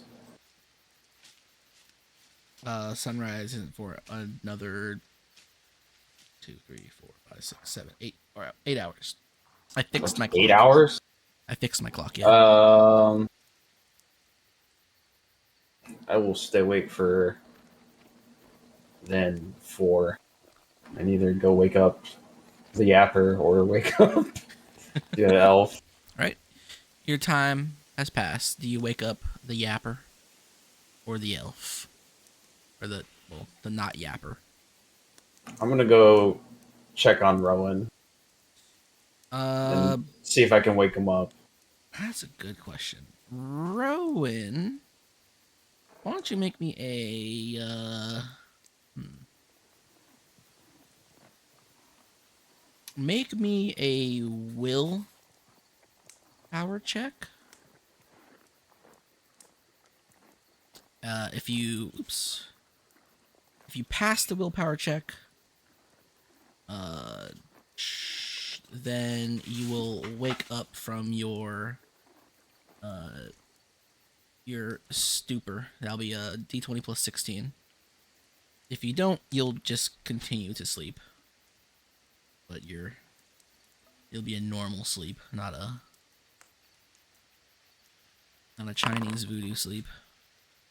Rowan, after a couple hours,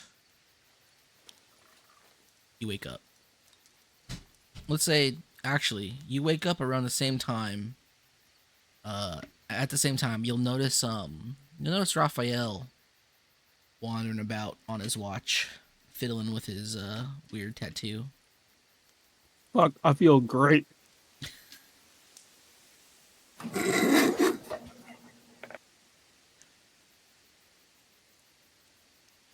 Dude, just wake up and just shoot up immediately, start blabbering. So this is at the. So where did I leave off? Well, Valulu, they're really great. You don't say. You know what? I kind of regret not staying at Jinsei. I should have stayed a little bit more longer. And why is that? You agreed to come along on this little foray. Yeah, but then when that kiosk lady told us all that cool stuff there, it's kind of. I'll just have to go back. It's possible.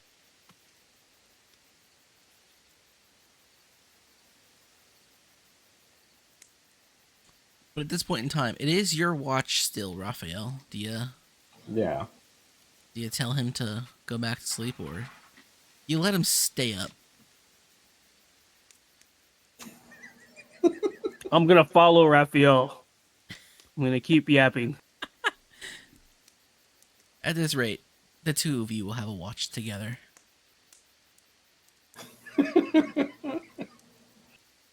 I'm gonna ask him to explain what Valulu is and what they do.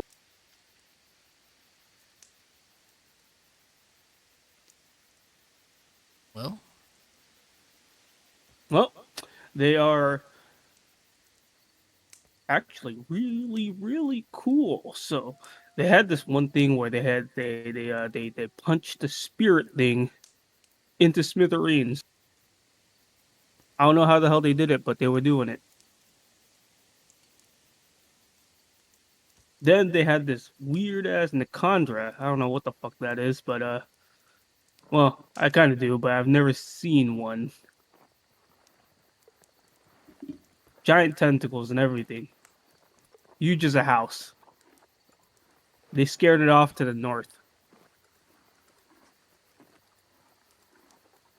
No. And this Valulu is a sorcerer, a magician. Yeah. What kind? The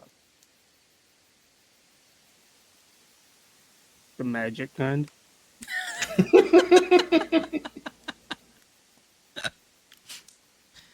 Do you continue yapping about Valulu throughout the watch? Yep. I don't glean anything from. I was curious for a minute as to whether or not there was some kind of like powerful magic with Valulu or what. I'm not entirely sure this person's real. That's what I'm getting. Oh no, they're 100% real. They're my drinking buddy. Drinking buddy, you say? Just trying to find a proper status effect. Bewildered. I don't know. Raphael I think here. stunned is pretty fucking accurate. Stunned or frightened? Right. The 4 hours pass. Your guys' watch is done. Wait, I think degenerating is better. Did you- I end the watch with a, hey, did you know that I'm actually an elf researcher? I recall your profession, little man. I think you might have told me more than a dozen times. Now, I think it would be in both of our best interests here to get some sleep. I'm going to go wake up the little ranger, and then I'm going to go to bed. Did I glean anything from 4 hours of like info dumping about Valulu? go Anything that like roll piqued an my in- interest? Roll an intelligence check. Let me see here. Where's my fucking intelligence?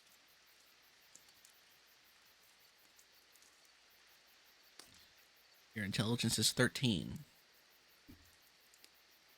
It's plus mod, right? It's not plus score. Plus score. It's plus score? Yeah. Yeah, it's just a flat check. Damn! Man, you guys' checks suck today. No, that's the class. That's the classic. You get the feeling that this Valulu person is, well, you're not sure if they're real. To be completely honest, because everything that this Rowan guy is saying about Valulu is, seems fantastical. Seems like some fairy tale kind of stuff. Maybe the man is drinks a bit too much. Maybe he has a disease that leaves him touched in the head. Because this Valulu person is way too magical, way too powerful, does way too much.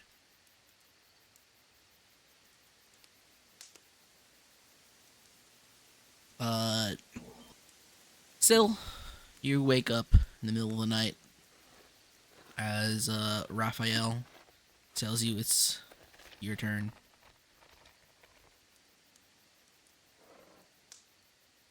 I lean down towards the little elf and whisper, "Now, if Rowan wakes up, starts talking, just knock him out. Like, do whatever you have to do. Put him to bed. But he he decided to keep watch with me. So if there's any trouble, wake me or wake the Isolte. I'm guessing it wasn't a good experience for you. I gleaned a bit of information, but that boy can talk. Well, I'll leave it at that.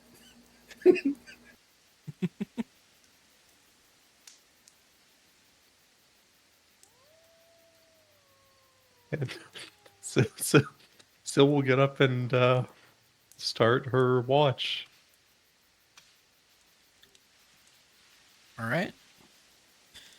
Sil, you get up, you start your watch. Is there anything you're going to do, or are you going to make checks, or what? What's up? Since it's seemingly obvious from how Raphael was speaking that he didn't really get to do anything on his watch, just to check to make sure that there's nothing trying to ambush us, there's no tracks of any creatures around, etc. All right. Perception, wisdom, or survival, whichever you prefer. The skilled checks will give you more Survival. survival. Yeah, you check around. You're checking for tracks. Yeah, just signs that anything's kind of around us at the current time. Most of the signs here say that this is a somewhat traveled area. Mostly you'll see like the treads of wagon carts sort of pushed into the ground in the grass. And then just generic footprints and beast of burdens. Yeah, those two. A lot of beasts of burden, actually. And every once in a while, you'll notice that there might have been signs of some sort of small creature like rabbits. But nothing else. But nothing worrisome. Nothing special. That's Nothing good. out of the ordinary. You're not too familiar with the Rose or Whitevine territory, but it doesn't seem like anything's out here is trying to get you.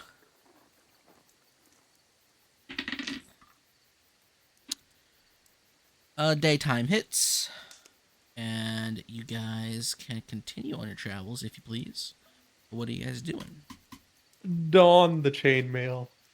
You don your chainmail.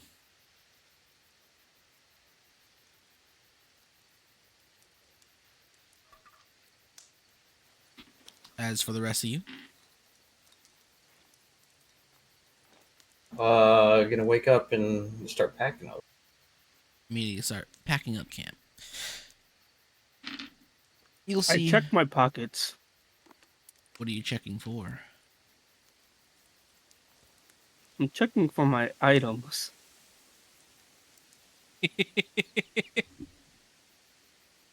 Now, what would Rowan have?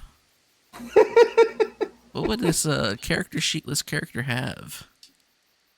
Well, for one, I have a syringe I bring around. Okay. Checking to see if I have that in my pocket. My emblem Ooh, wow. I rolled a 1 on a D100. and a spoon. That's good, though. Yeah, you have all three of those. Neat.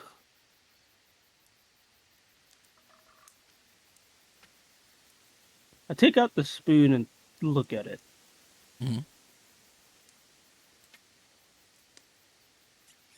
Yeah, it's Is it very shiny? it is quite shiny. Very shiny. Good. I put it back in my pocket. Yeah. I check to see the contents of the syringe that I still have. I believe it's a purplish brown fluid. Yep, in a metal syringe thingy. Yep. A big giant syringe thingy. Yep.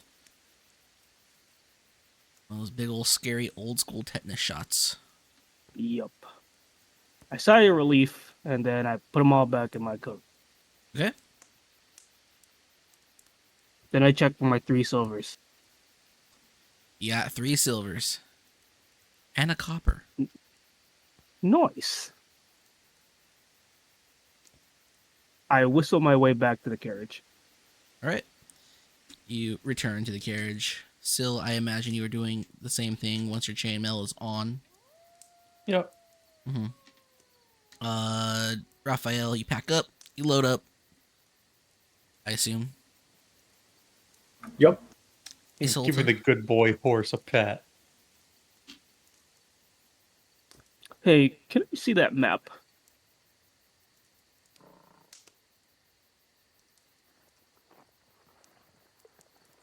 He just says this out loud to nobody.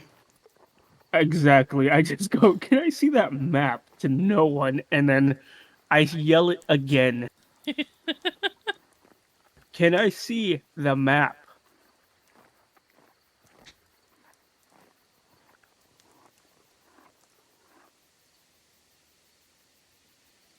So we'll just let a long drawn sigh and then pull a map of the region out and hand it over to him. Disturbed man shouts at clouds. Okay, where the fuck are we headed again? Boy! We're heading to Lakeshore. Is your memory shot from all the drinking you do? I just wasn't listening. We've said it on multiple occasions. One of those times, you should have listened. One of those times, you're the one who said it. I will clearly remember if I said it. Now give me the map. You said it somewhere between the first and second time you traumatized that poor human. God. What happened? We're heading to Lakeshore. Yes. That's it. That's all I got from these guys.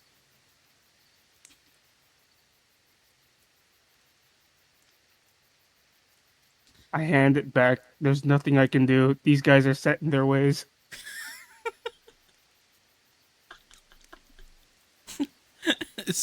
Isolte, what are you up to in this morning? Sill's just gonna go stand near Raphael because at least he seems normal. Nothing, just the usual stretching. Mm-hmm.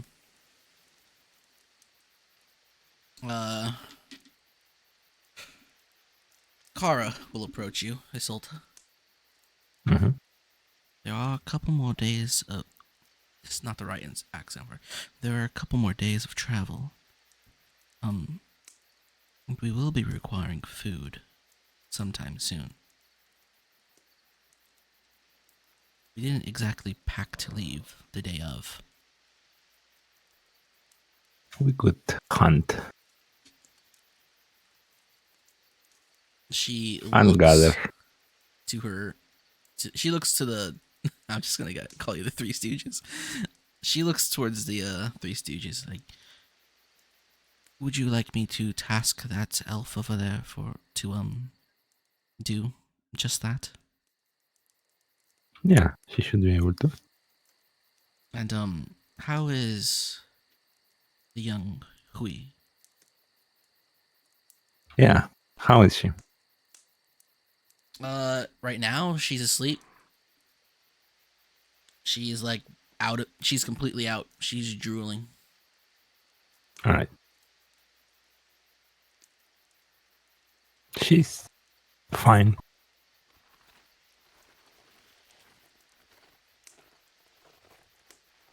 Well, be sure to keep your eye on her. She is... I don't know too much about the Hui family, but I do know that some of them were quite cunning during the war. If your father was imparted anything upon you, as I know he did, she probably received the same. Mm-hmm. She smiles and bows her head, and she walks over to the other three. Excuse me, young elf. Hello. You are equipped with a bow and arrow. Are you a proficient hunter? I sure hope I am. Would you? I'd look pretty stupid carrying a bow around. Well, it's one thing to shoot a bow, and to shoot a person is another thing to hunt. We have left in such a hurry that it is very apparent to me that none of us are really meant to travel such a trip. Would you be so kind as to try and procure us food? I cut in. Did I hear hunt? I'm very good at that because I'm always broke.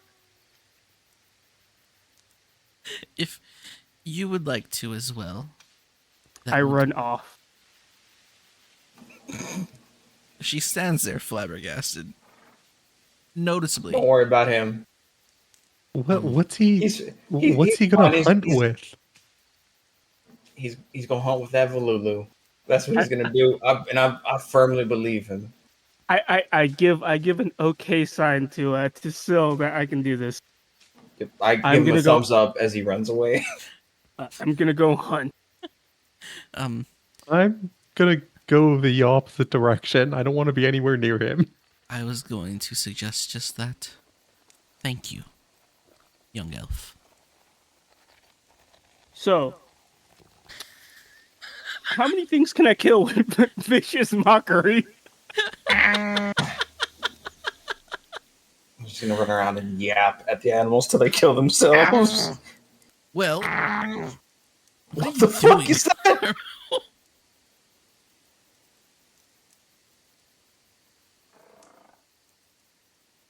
It's in your dump stat. That's what I'm gonna do. I am gonna go vicious mockery on our hunt. Okay. Sure. He's gonna get within 60 feet of something and scream at it. Why not? Call that rabbit a bitch. All right. Hunters. Wisdom or survival? Wisdom, survival, or nature? Or int? I'll go wisdom. All right. Survival and... You will call the rabbit flat and the rabbit will die. On top of finding, some kind of food, also just be on the lookout for, berry... be on the lookout for, berries and herbs alongside the game. Damn. And, I did my roll. That was almost a natural 20. And it's time to roll the first one of the session. Wow. Would I be able to... That was two 19s in a row. Wait, how is your survival higher than mine? This is wisdom. I use wisdom. Oh. What were you saying, Raphael? I'm sorry. I'm calling rabbits and birds that I see expletives. I'm just trying to parse this silliness that's happening in front of me, combined with the two natural 19s. Jesus Christ.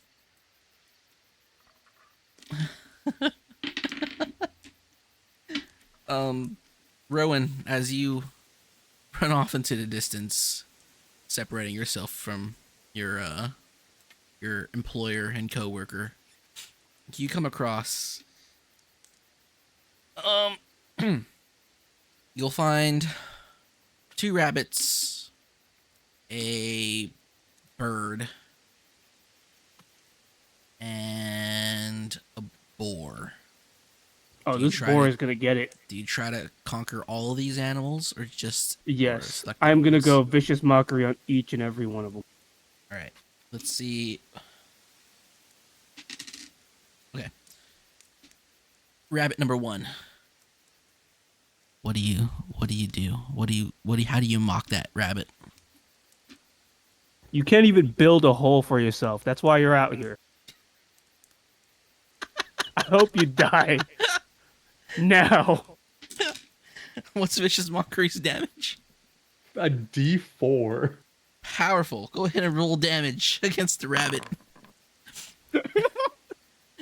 Honestly, I'm not even sure if rabbits have the charisma to resist the damage anyway. It's a wisdom save. It's wisdom? Yeah. I doubt animals have the power to resist the damage of this anyway. Regardless, a rabbit's gonna have 1 HP. That rabbit keels over and dies with a little, with one of those little screeches, like get the like next ones in one. World of Warcraft.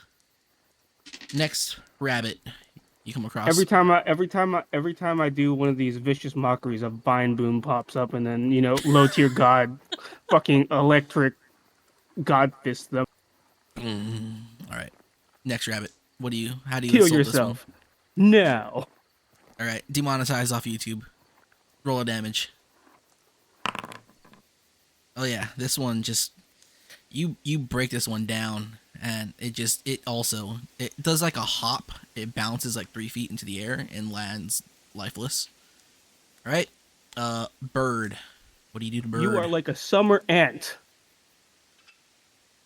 I think if this bird was a human, it wouldn't be able to comprehend your insult, but you kill it anyway. All right, now the boar.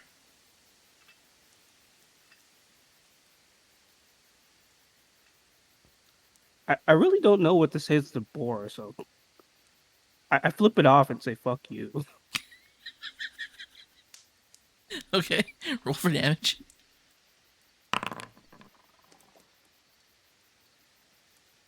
Wow. So this boar gets hit by the damage, and it freaks out. It's not dead. And it does see that the only alive creature within distance of it is you. And boars are Vicious aggressive. mockery again. It charges you. Roll me initiative. Let me find your... It's Dex, right? Yeah, your dexterity modifier. So D20 plus 1. You gotta beat a 23 with a natural 20. Damn. How am I gonna beat that? You're not. You only rolled a plus 1. Do you guys see the little dice tray that I've added? No. Yeah. Wait, you mean the thing at the bottom? Yeah. How do I remove the dice tray? Remove. Never mind. Here we go. Also, this neat little dice tray calculator. Yeah. So this boar, you hit it, with your little psychic assault. It freaks out, and it sees that there's this elf standing like 40 feet away, because I'm pretty sure Vicious Mockery is very low range, right? 60 feet? 60? Yeah, and you're standing close to it for some reason, because you're just super gung-ho, and eventually you're just like, you know what, I'm just going to get close and flip this stupid thing off, and it's going to keel over and breakfast. It charges directly at you.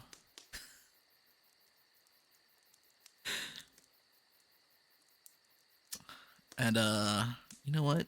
Where is...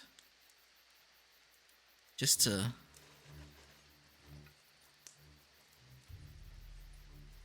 Just, for this silly little bit here, we'll put on the combat music. It's a regular boar, not a special boar. Not to worry too much, but it is charging. So it's gonna have extra d6 of damage. But it rolls a 15 to hit. What's your AC? I am not sure. You got +1 What's from your Dex. dex? Do you have any armors? Just leathers, I guess. You have that leather coat. I'll allow that So light to be a armor? +1. So you have a 12? Yeah. That's why you should have built your character. I just have a shirt and normal. I just have normal researcher clothes and a cloak that keeps me warm at night. Yeah, I would say that adds you a +1. As this board charges into you to gore you. dealing 5 points of damage. What's your HP? Should we just call it a... Did you set your HP? Yeah, I have 6 plus I think 10, right? I would have 10. What's your con?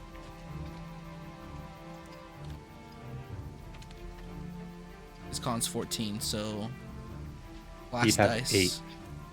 Oh, I'd have 8. Bards are D6? Yeah, you have Bards at D6.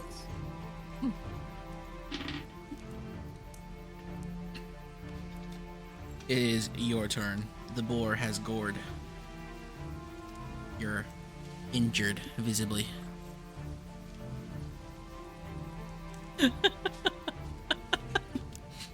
I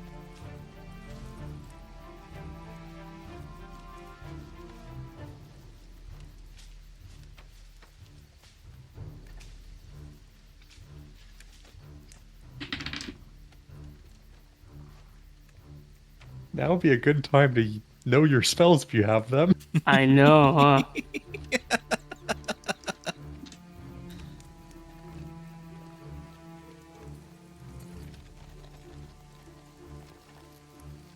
All them Costco hot dogs, man. Prevent him from making his character sheet. That's why we have a 0 session. Silwyn, you're out hunting. And I mean, I can give him advice on a spell he should probably have. Well, I can actually. So I picked 2 spells, right? Along with the 2 cantrips. Yes. Yes, and depending on what type of elf you are, like if you're a free elf, you also get another spell. I imagine he's a slave elf. Does that make sense for being a Kalulu elf? A Kalulu Yeah, so he would employee? just be a cantrip. So it would just be cantrip right now. No, you would also have spells. Oh, okay. You would have 2 spells of your choice from any spell list in the game. Neat. And you're able to change a spell every level and learn new ones. And there's some spells that are very nice because they don't have a roll to hit. Sil, Hello. roll me a d20 plus What? roll me a d20 plus whatever you rolled for your survival check, which I think was like 33. Yeah.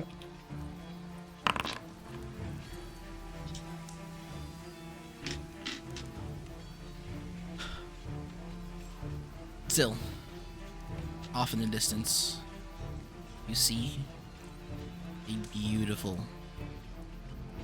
beautiful buck. Pops out from behind a tree, takes a look around, grazes a little grass. How far away is it? 100 feet. I'm assuming he doesn't really notice my presence or anything. Doesn't seem to.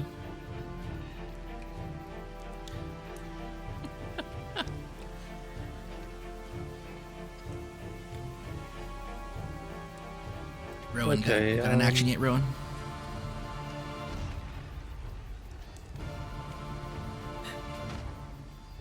It'd be awful if Rowan just died here in session 1. What? Do I see any of what's going on, or did they fuck off way into the distance? It's a good question. Rowan went on a little bit of a rampage, so he might be pretty far out.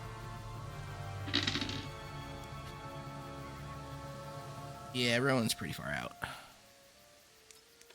Boyboo would be proud. I didn't even crit.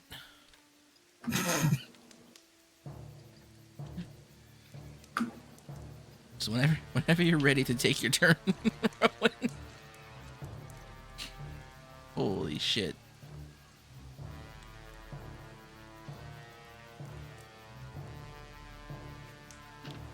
How long have they been gone? Mm,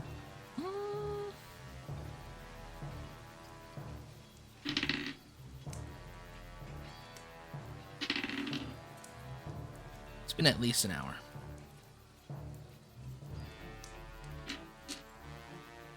hunting is no small endeavor. Well, it's my turn again, right? Oh, yeah, it's been your turn. Oh, okay. I can't sleep. All right. Roll the On HP. himself. Honestly, that wouldn't be a bad thing. Well, it's goring me right now, right? It's like on top of me, so I can like practically touch it Yeah. and put a sleep on it. Okay. Yeah. Roll the HP. How much HP can you put asleep right now? God. It says here it's 5d8. 5d8. Jesus Christ. Yeah, I don't think there's a way he can't put it to sleep. Rowan, as you're getting gored to death, the boar keels over and starts to snore. Oh, that's it, you little fuck. I'm gonna go look for are there any berries around?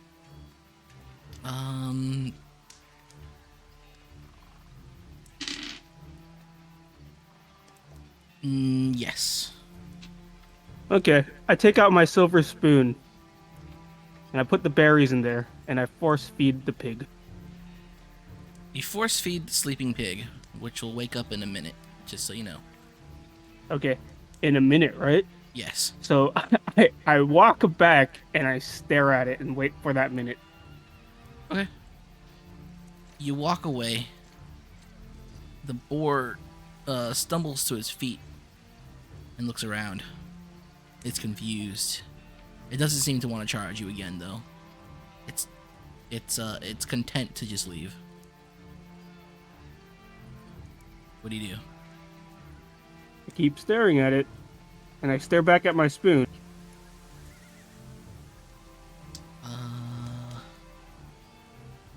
Okay. It leaves in a hurry. I try and follow it. Are you gonna stalk the boar? Yes. All right. How long do you attempt to do this? Would you like to roll stealth? Yeah. What's my roll for this? Your fear dexterity is 13. You have a 7 without being proficient.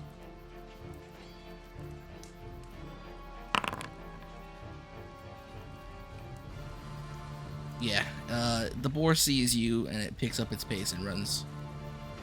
I could probably turn this music off. How far is it away from me? You're in a big wide open plain, so after a while it just stops running. Okay. Can I still see it from far away? Yeah, it's just bowling around looking for stuff. Okay. I will just sit down and stare at it, counting down to 10 minutes. Got it. Sil, big beautiful buck. What do you do? Just try to take a shot from cover and just aim for a quick, clean kill on it. All right. I would say if you take a called shot to the head, I'll let you kill it. It's technically not defending itself by any means. Time for a nat one. What's enough? Yeah, you miss completely. Your arrow flies wide, and it looks around as it hears the arrow. It begins to walk, but not run. Do you wish to take another shot? Yeah. Now we're gonna get the real one. Holy shit, these rolls Jeez. are... It happens again, and as luck is on your side, it does not run away. It knows that something is making noise, and now it's kind of paying attention to its surroundings. Okay, we're just gonna give up on the called shot and just go for just killing it. Okay. Damn, you should have made that called shot. Roll for damage. What was the... No, it's a single crit, though. Oh, that's a crit? Mm-hmm. I'm giving you like +2 because of its size. Yeah. You get the arrow in the right spot. It does a big old burst that's gonna run away, but it's dead on its feet. Keels over, dies.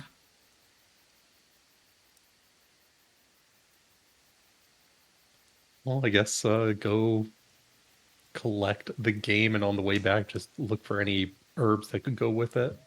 Herbs, berries that aren't gonna kill us if Alright. we eat them. You pick up Forfeit this, like, what, 500-pound elk? Deer? Buck? Would you rather clean the carcass and do your best to transport it that way? Yeah, that's the only choice. That's way over the max. Yeah. Maybe build a sled to throw the meat on and drag alongside you. Well, back to Rowan. Rowan, this pig finds a tree, and it looks like it smells something good and begins to dig up the dirt. How many berries did you shove in its mouth? As many as I saw. 2 handfuls. Let's say that you can get. in Want me like to roll a minute. d20? Yeah, go ahead.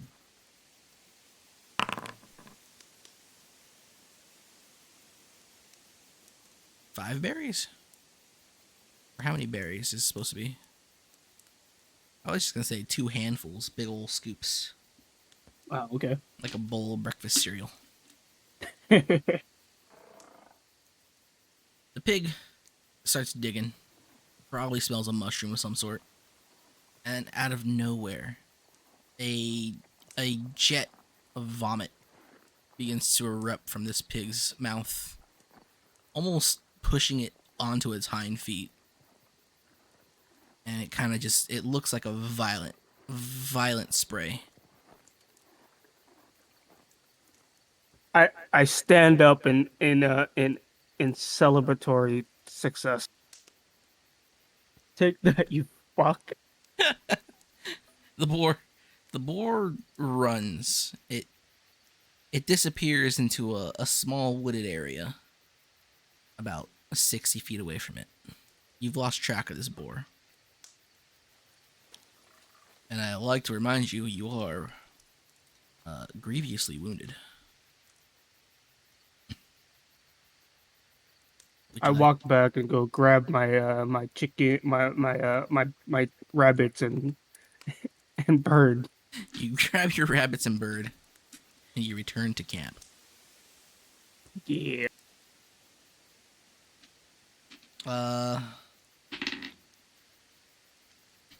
Raphael, you see Rowan off in the distance, approaching the camp, and he is just covered in blood. There's a big old I tear. have a big ass grin on my face. There's a big old tear in his pants, and blood just kind of covering the entire little region. And he has in his hands 2 rabbits and a bird. I got that bastard. Boy, how did you kill 3 small critters and return mortally wounded? How did you manage that? Boar, gore.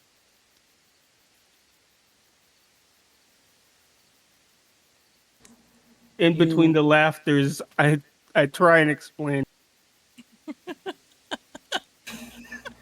Or gourd. Fuck.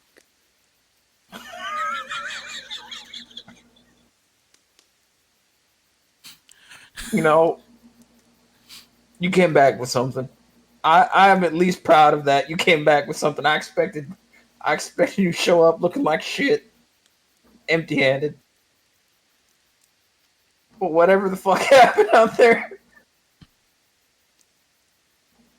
I'm sure there's some great formidable foe in this like plane of quaint existence.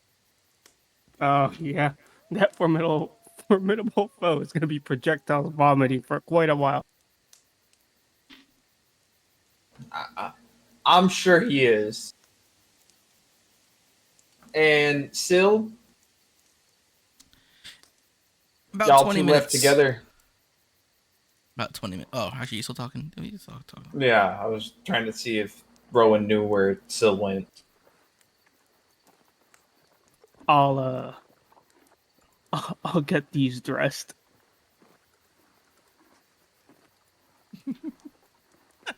Lord have mercy. Sil, you do your best to remove the innards. You Just prepare it quarter and get the usable meat off of it, and then wrap it in the blanket and sling it over the shoulder. All right. You dress and quarter. Do your best to get everything edible. Well, everything's technically edible, but except for like hooves. But yeah, you get your food. You drag your food to camp. And, With some lovely herbs and berries. Raphael, you see off in the distance this diminutive elf with a bag slung over the shoulder, laden with meat. Still, you'll see Rowan, who looks hurt real bad, as he's finishing up carving, skinning rabbit and carving a bird. Laughing his ass off. Laughing at God knows what. Just keep walking without like taking her eyes off of Rowan, just horrified that he somehow nearly died to 2 rabbits and a bird. Historically, I suppose the rabbits have been a bit of a problem.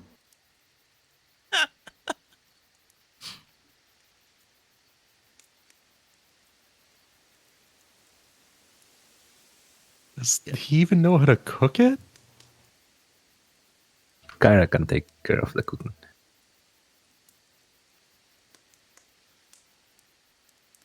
Kara bows her head, and I will prepare all of this for us if you would allow me to. This is my duty.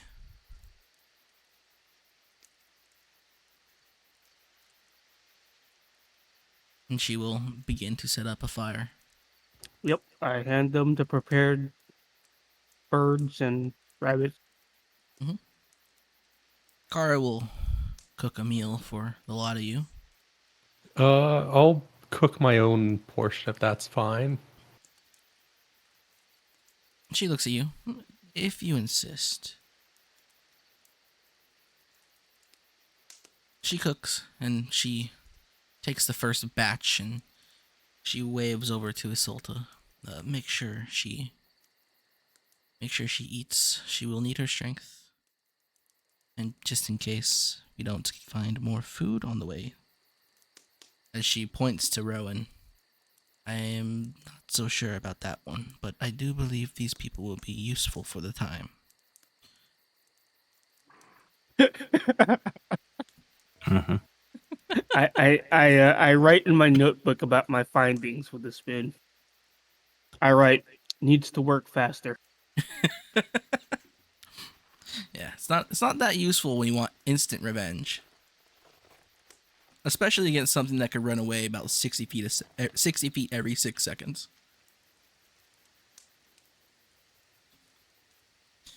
You guys eat. Isolte, roll me a insight check.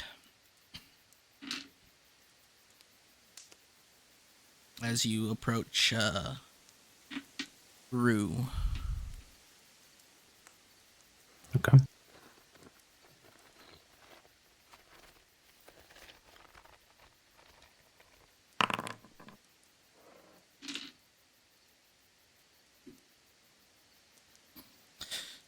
As you approach to give Rue her food, do you stick around to watch her eat or to keep watch on her, or do you just give it to her and leave? I give it to her and tell her to eat, and I stay nearby. She readily accepts the food, but she gives you this look like she's scheming. Or at the very least, has it out for you. That's all. Okay.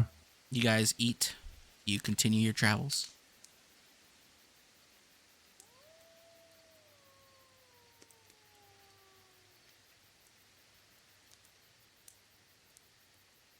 Or do you chill out here in the Whitevine Plains?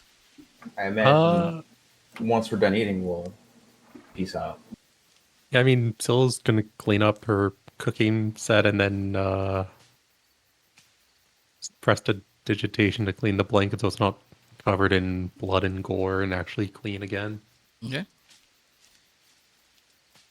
All right. You guys pack up and you get back to traveling.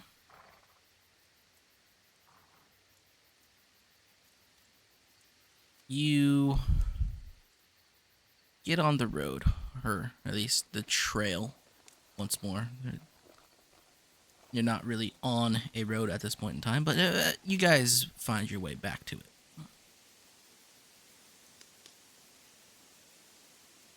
it. The travel is uneventful. For the most part. Quick question. Hi. For recovering arrows, are we rounding up or rounding down? Down.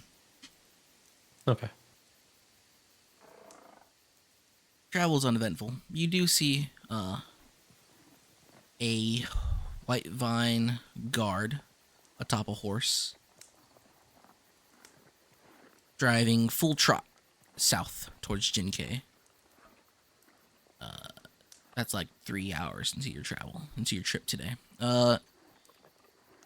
Keep on going across this quiet countryside. Eventually you'll drive by a farm and you'll see a bunch of elves off in the distance working it.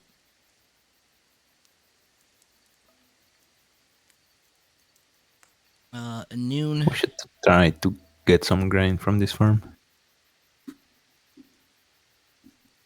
Do you suggest this to who?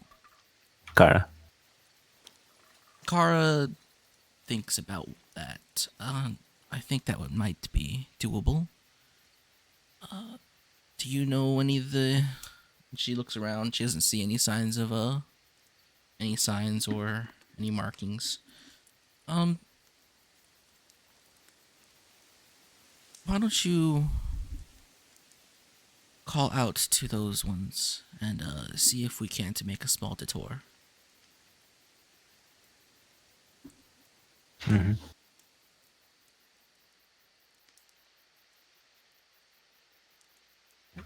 Did she mean the guys? The Three Stooges. The dudes? Stooges. Alright. Okay, to be fair, it's one stooge. Don't worry. Two of them will be a definite one for sure, eventually.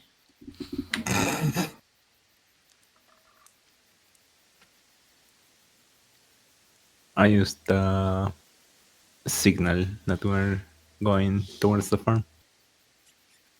They should understand. Who's... I signaled them with the OK sign. Oh god, our driver's a madman. Well, I'm pretty sure the driver is Raphael. Because he can't really fit. You guys... So, you guys are, like, driving a carriage. The carriage is closed. And really, the only person who can see out front will be the driver. So, Raphael, you see Isolte signaling to you. Probably pointing in a direction of one of these farms. You know what? How about this? Syl will just be on top of the carriage because that's the furthest point away from Rowan. Okay. So you're on top with Raphael? Because Raphael is sitting on top of the carriage to drive. He's not sitting in the driver's seat. You probably fit in the driver's seat better than he does. Yeah, you know what fucking driver's seat it is then. Alright.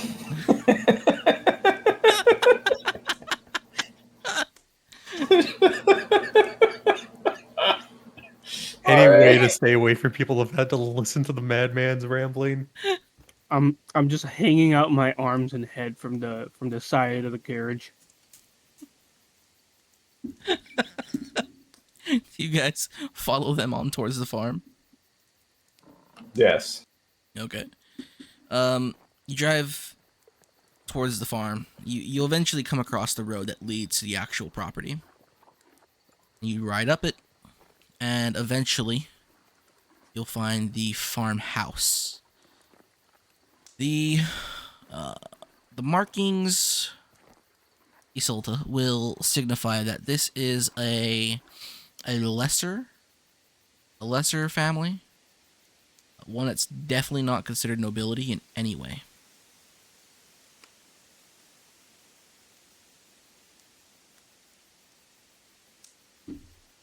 Alright, I will tell Kara to stop the cart and I will make it on foot. Okay. You walk up.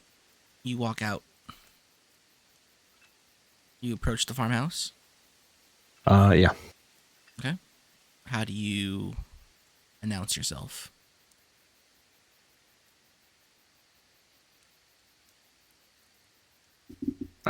Greetings. I'm looking to trade, well, buy.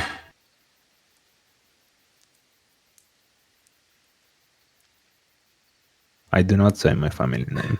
I just say my name. Okay. I pop my head out. I got 3 silver. What can I get?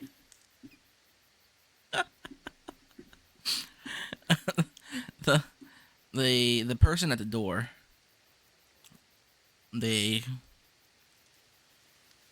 how do they respond to you? I'm gonna lean down over the side of the cart and yell at Rowan. You can buy yourself an ass whooping, boy. That's what you can buy with that 3 silver. The elf is distracted by the strange elf in the cart back there, offering 3 silver or something.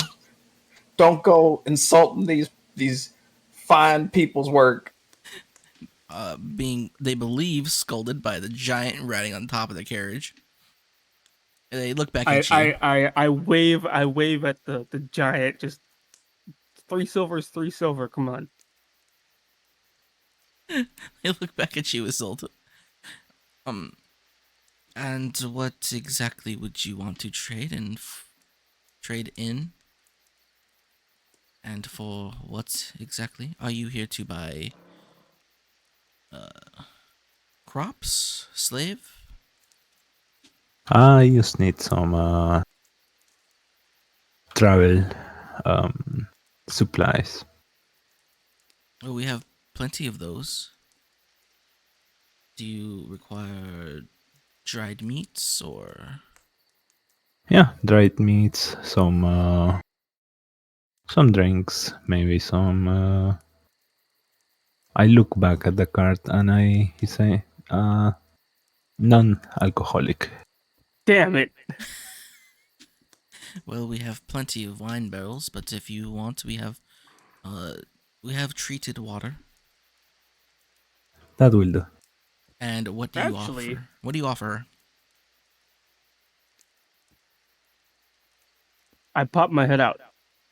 You got any medicinal drinks? Maybe natural remedies, whatever the hell you guys kind of just make here. Are you looking for snake venom? No, anything that they have. Like just Anything. whatever that they, like maybe they got like a random ass drink that they got that they think works and shit. Right. Man's treating medicine as drinks for his quest.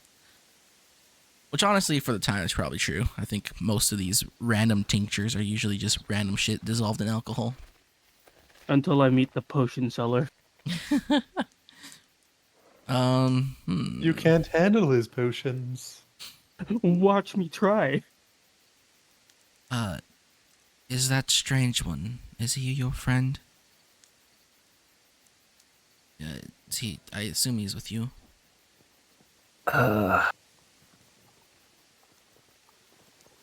I can give him something that he wants, but I'd rather not approach him. If you can get the silvers from him, I'll supply you with something. Okay. I hand Well- them this. I hand them the silver. I would pay in gold if you accept currencies. We will be more than happy to accept your gold. Alright. That the elf will go find a couple more elves to. The Whitevine Elf will go and find a couple more Whitevine Elves to help load a barrel or two of water. And did you mention how many days of meats you would want? About 3 days. She gets 3 days worth of meat. Dried meats. Dried and salted meats. Mhm. Yep. Loads it up into your cart. And accepts your coin. And the 3 silvers. She also gives you something for Rowan. It's 8-ounce bottle glass. Dark glass. Cork stopper.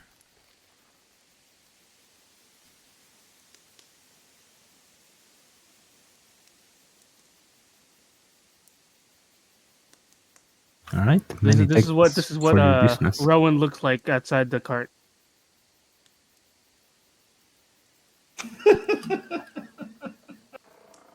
He is just popping his head out from the cloth and just going, "Hey, what's up?" What did you say, Isolte? I just thank the elf and nod and go back to the cart. Okay. She bows at you. You guys part ways. Do you give him his bottle?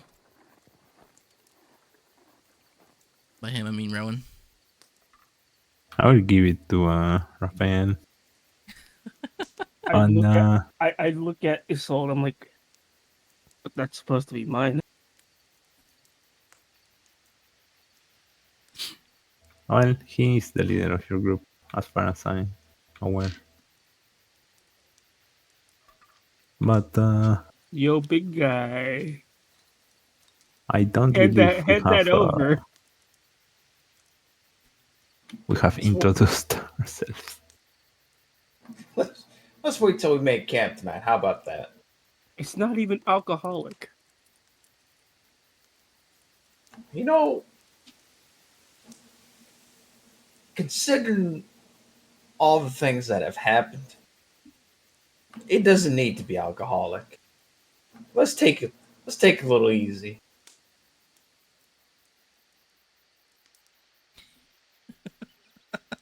Do you guys continue your trip?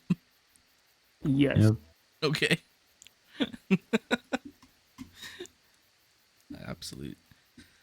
Absolute nut.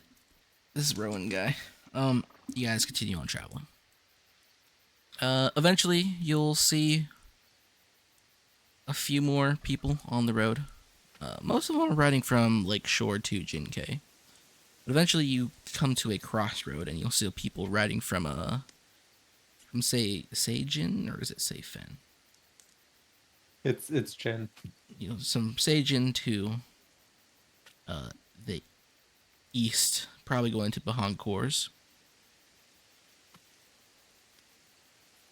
That's generally uneventful. Most Just of the delete stuff, the arrows. most of the stuff out here, yeah, just nuke every single drawing. This is the best feature of this is bam. Yeah. Safe end to Bahankors. Most of the things to look at out here are literally just fields of Beautiful sometimes wheat. Sometimes wheat. There are some cornfields out here, because those are a staple of the giants. And the white vines do provide for all of the rows.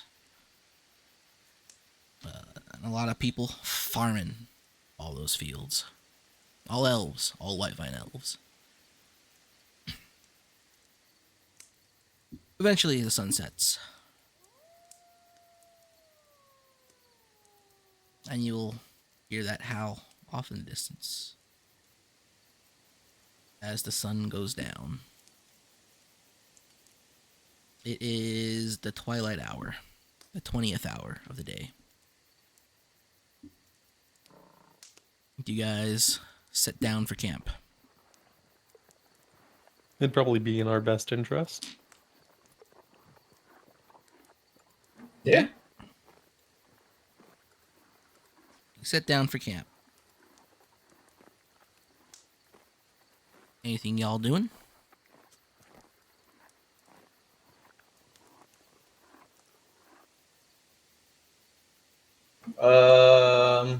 Yeah, I'm pestering Raphael for that bottle.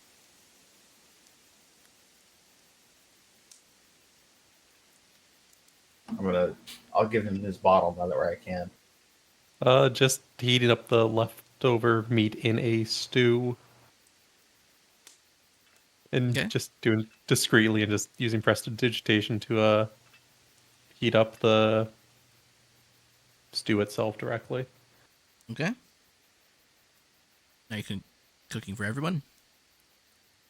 Or are you just cooking for yourself? Yeah, there's enough for everyone in it. Right. Even though you're doing that, Kara will hand out some dried meats. And only offer it to Rowan if he acts normal. Kara hands out dried meats. Raphael, you'll notice that she, she proportions your serving appropriately, which is something you're not used to when you're outside of giant society.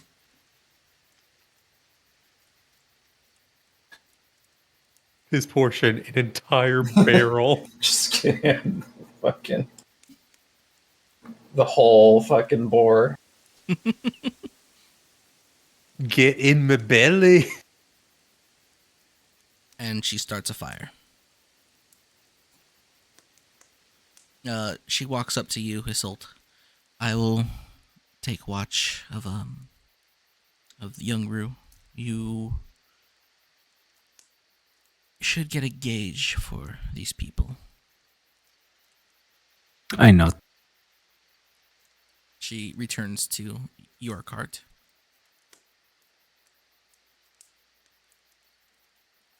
All right, you're all sitting around a fire, eating. I pop open that bottle. You pop open that bottle. I smell it. You're overwhelmed with the scent of black licorice. Well, licorice. Based. You got fucking Jägermeister. Oh my god. I lock into research mode. Do you down it or sip it? I take a dabble of it into my finger and taste it. And then I bring out my notebook and start writing. Wise man. It definitely tastes a lot like black licorice. It has a very spicy sort of slow roll burn into it. And you feel a bit of a shaky sweat. Just a little bit of a shaky sweat coming out of you.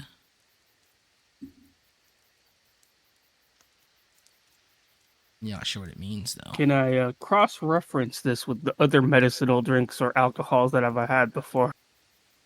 When you think about it, you and the other numbers back in Kalulu's used to take these not pills, but spoonfuls of a liquid to help you stay awake through hard research hours.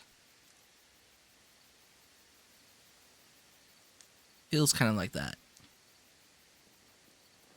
You don't have any of the palpitations, and check to see if it's actually kind of like that, but in a liquid kind of form. It's hard to tell. This is it's Is it a a syrup or is it more like a clear liquid? it's like a syrup. It's a thick black syrup. Noise. Has a bit of a grit to it. I bring my spoon and put fire up to it. No, I'm just kidding.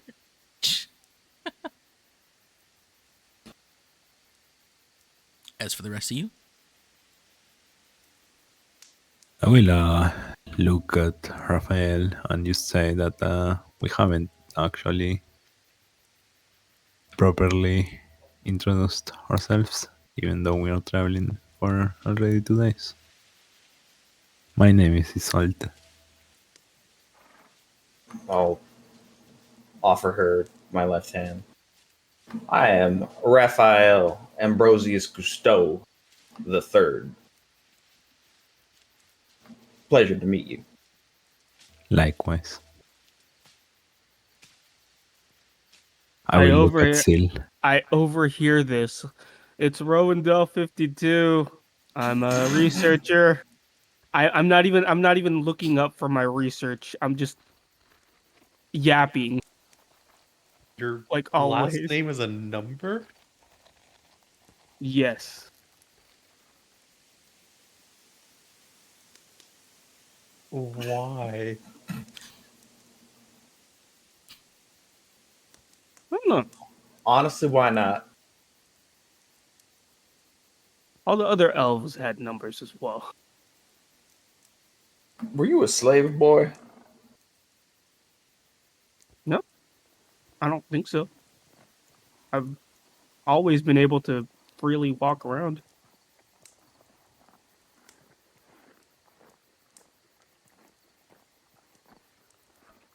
Your last name's a number?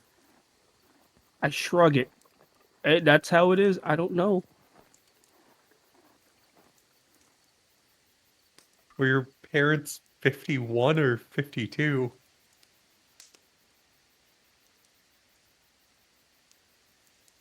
I try to remember. Yeah,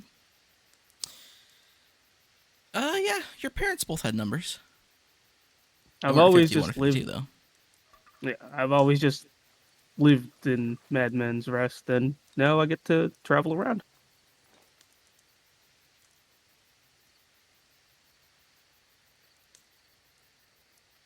By the way, Sil's just gonna blink in disbelief.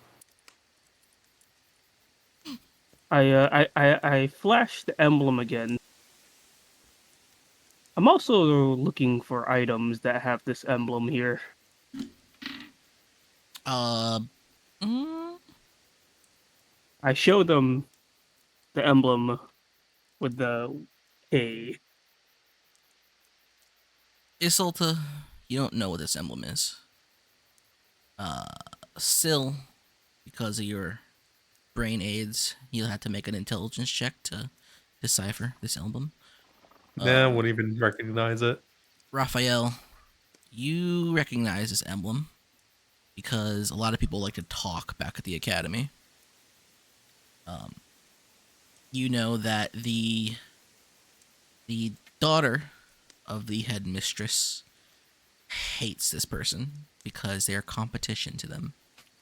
And every time she comes home, she always has some story to rant about fucking Kalulu, Lulu, and her garbage magical items that are worthless and awful.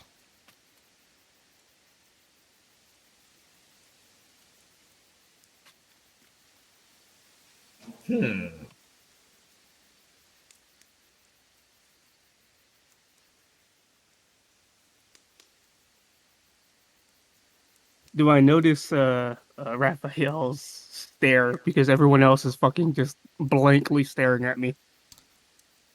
Yeah. I'll like my face will crack into like a slight smile as I look at it.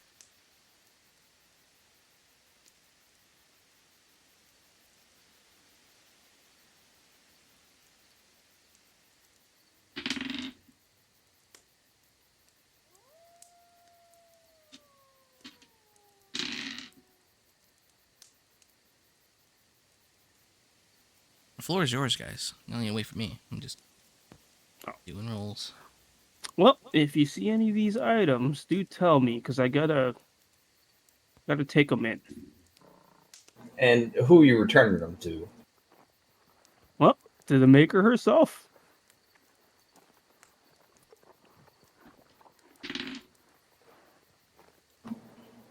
And that would be... Kululu. Huh. And this is an associate of this Valulu?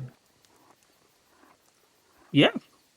Practically her right hand probably does everything for her. You know, Valulu's great. And then I start yapping about Valulu since you mentioned it now.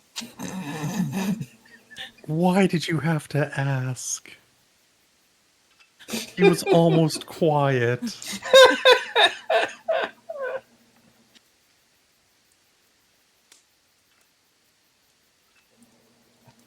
I find his yapping very funny. You could have asked him something useful, like, how are we supposed to tell him if we find these if he's with us?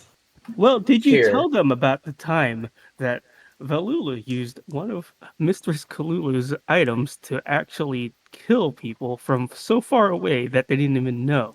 It was freaking great when they told me. I will just Now- stare into his eyes. Now, that hold on now. This item's real? And it worked? Oh, yeah. And Kululu made it? Yep.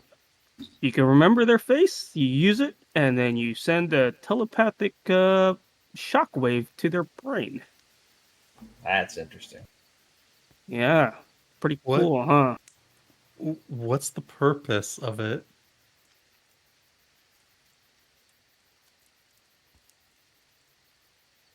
Why is it send a message if the point is to kill someone? You just... Look, you just said it yourself. It's to send a message. But And they're it kills them. dead.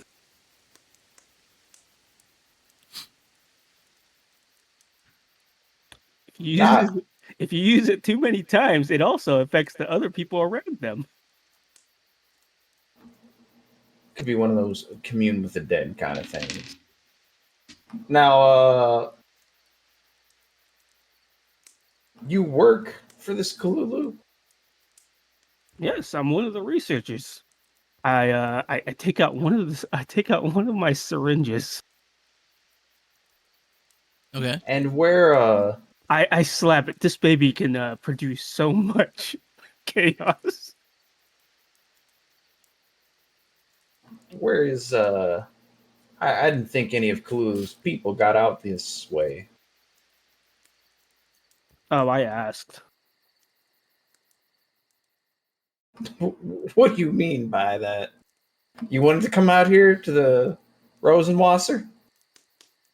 Not exactly here. I just said, hey, can I go outside and do some odd jobs? She told me, hey, what do you want to do? I told her, go drinking. So she told me, go ahead, go chronicle medicines, drinks, whatever you could find, and then, look for these magical items. So that's what I'm doing. Have you found any?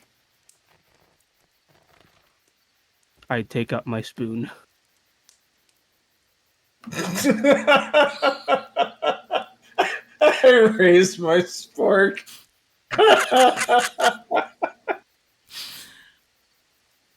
I show it. Yeah, this one here.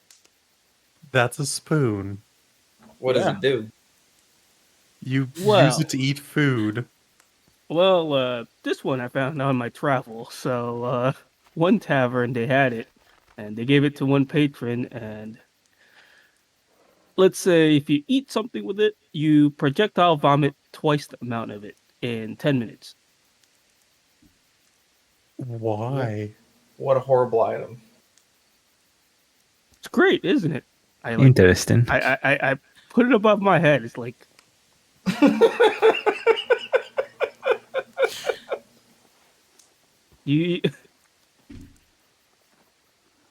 You know how much torture you can do with this? I nod when he asks that. Is the torture you speaking? It can be as well. Is Yeah, Isolte still just staring at Rowan? Yes. I raise my hand in front of Isolte's face. Just to see what she does. I just look at you. I move my hand away. And now I'm locked in to your eyes.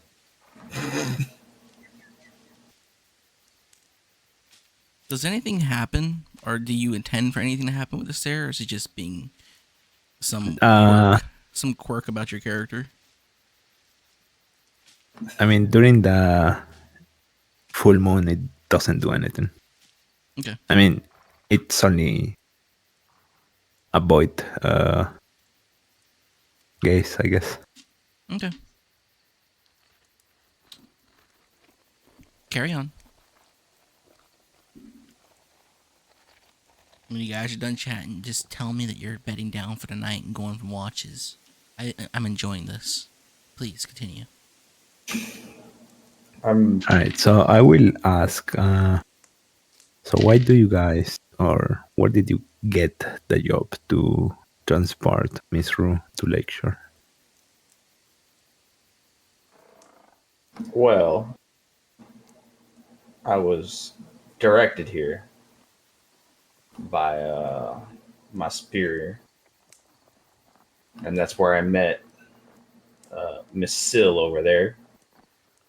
And I was given a vague description of our little our comrade, Mr. Rowan. So I assumed these two were the ones that I'd be working with. However, I was not told anything about yourself.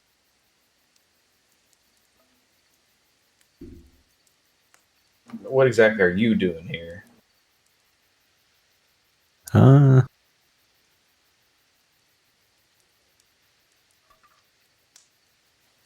My family is friends with her family, and I'm just helping out.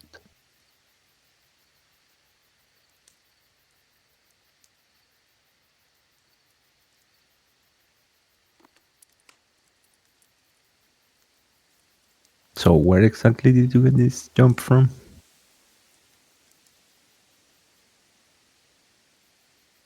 Well, when I was in Carver's stead, I was able to get this job from some finely dressed gentleman. All I remember is we went to a tavern and then I woke up in a carriage.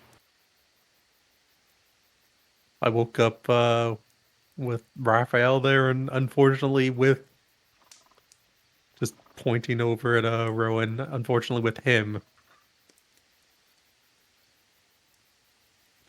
Gold. I heard Any- gold. Yes. You tend to get gold when you do things for people.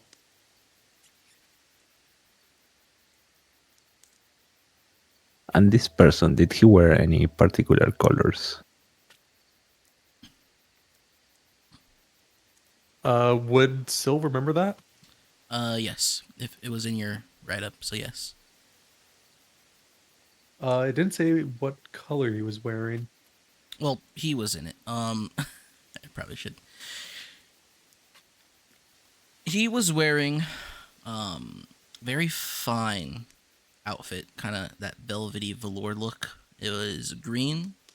He had a gold necklace on him. It was more of a pendant. He was wearing this putrid green outfit with gold jewelry. It was finely made, but it was not pleasing on the eyes. He had one of those poofy feather caps. The feather was white. And a white feather cap. Do I recognize any of this?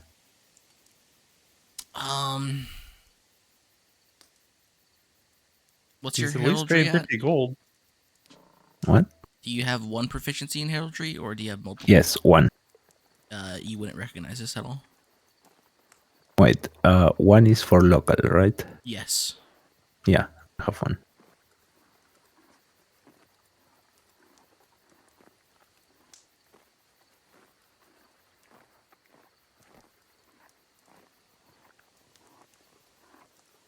And did this man have any accents, or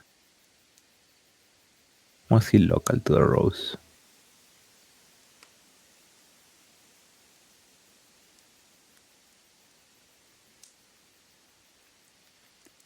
I mean, outside of Velador, you all have accents to me, so yes.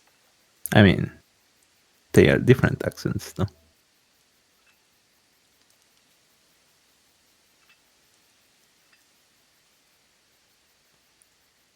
I would assume he was from the Rose. He didn't sound like he was speaking a Western form of common. It says he is foreign. Yeah, it says foreign, but I'm not sure if that meant foreign as in foreign to the Rose or foreign as in foreign to... If you went to You know. Mexico and I told you met a foreign man, would you believe he's from Mexico or from somewhere else? Depends on the context. You are in Mexico. Then, I mean, he could have been from the West. I'm not really sure what any accents sound like when it comes to Do the you have Great heraldry, Thorn. Sylvan? Fuck no. Why don't you roll me an intelligence check?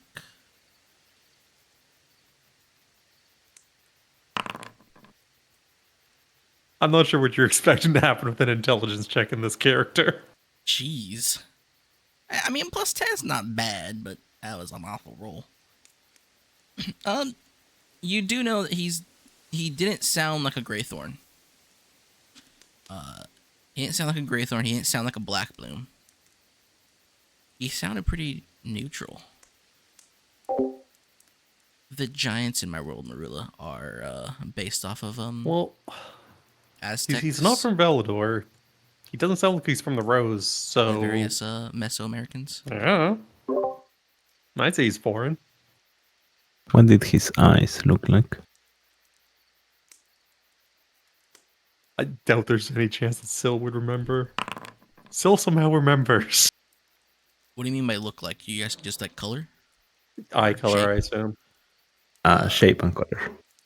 He was round eye, and his eyes were blue. He had blue eyes, and the eyes didn't match anything you would see from someone from 4 Okiden.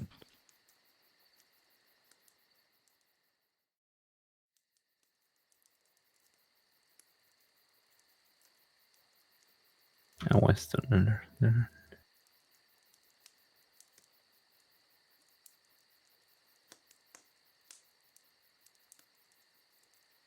I mean, considering if we were to escort this Rue from Jinkei to Lakeshore, why not just ask, her?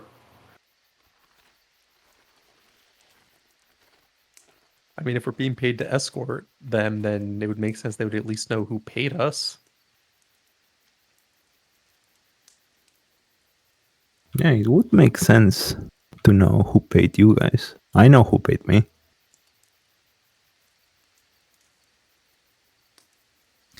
But you guys don't know who paid you. The joys of forgetting everything that happened once you met them. Which seems to be mutual between the three of us, pointing at the other two stooges. I never met this man. Okay, one stooge. I mean, you could always ask Rowan. You might almost be able to get an answer from him.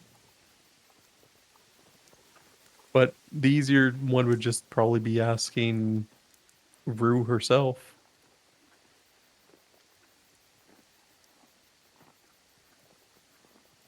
I don't believe it was her family that contracted you guys, since well, those are not her family colors.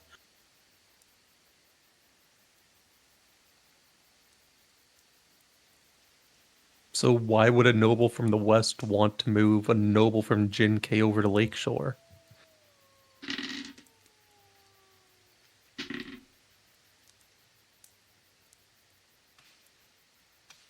I just look at Sil and don't answer.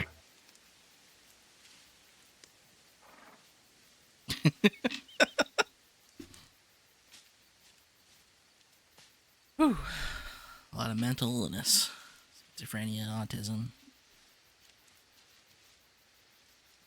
dementia.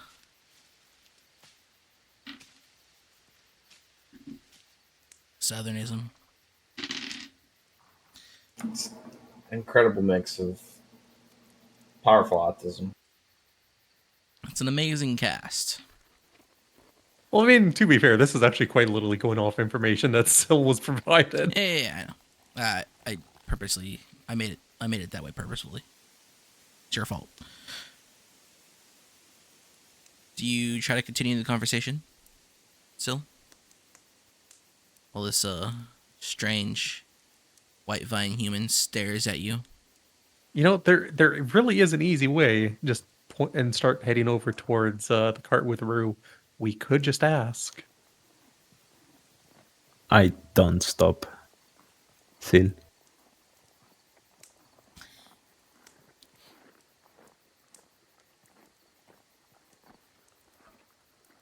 That's it. You just Yeah, just let him continue. Go ahead. I follow Silk because it's kind of getting interesting now. Sil, are you You actually can ask if you want. Yeah, going to might as ask? well actually I, get information. Because Rowan really does not remember what the hell happened. All he heard was Sil was like, "Let's get gold," and then he wakes up and he's in front of the kiosk lady, Exactly. trying not to throw up. Thankfully, he didn't. You approach the Whitevine cart.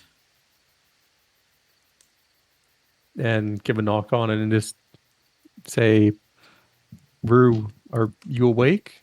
Little Missy, can we have a talk? Kara pokes her head out. Do you wish to speak to Rue for some reason? Well, I nod. yeah, neither of us really remember what exactly our job was to actually transport her, Yeah, we haven't really interacted with our transport job. which in itself is also a bit worrisome. And we're thinking she might have some idea of who would pay us to move her from Jinkei to Lakeshore.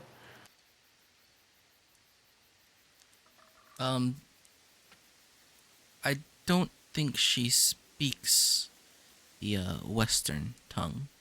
I can translate for you if you'd like. Would you? What Do you have language anything does you want she me to ask? does she speak any other languages other than Rose ones? She says something in Whitevine to Rue.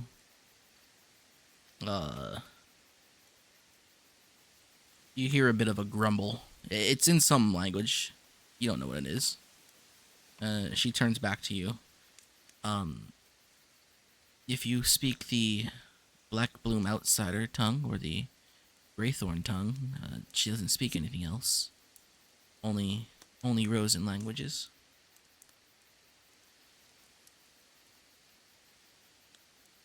That just makes this job even stranger. Can you ask her if she would know any foreign noble with blue round eyes wearing green velvety clothes, why they would hire people to transport her from Jinkei to Lakeshore? Can I hear She, them from where they are? yeah, the Yeah, I cart's can't not far imagine we're off. far. The cart, you keep the Okay. carts close to the fire, you know. She kind of pauses at what you're saying, and she looks a bit confused. She turns to Rue, and she says something in the Whitevine tongue. You hear some grumbling in the cart. Unless you step into the cart, you can't see Rue herself, but you just hear. You hear that she's there. She turns to you. Kara turns to you. Is like, she says she's not familiar with any. She hasn't. I am translating this directly, but she is not a friend of Western apes.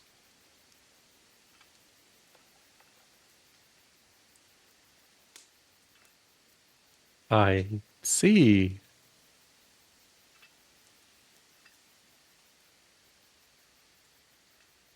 Then just turn to Rowan. What are we even being paid for at this point?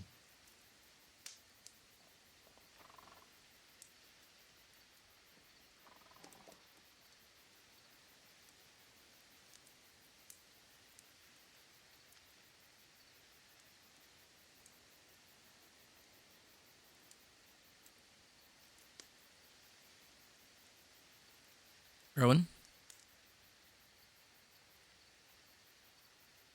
No, Rowan Uh, died. Yeah. Can you? Oh, if only they knew that I know when they're not tabbed in. Well, yeah. Honestly, I cannot speak any of these Elvish languages, so I'm kind of just like, so what the hell did they tell you? I'm tabbing between my Word documents. I can see you doing that too. I know when you're tabbed.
It's like, I know it's 11, but there's like a sequence that I wanted to do before we ended, and at this point, I think I just had to call it quits.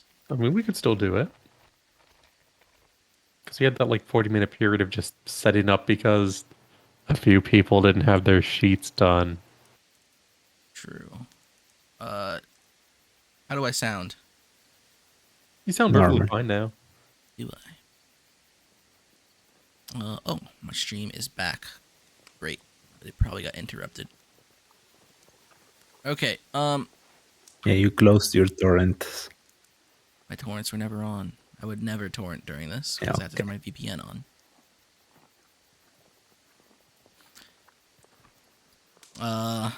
Alright. Where was we?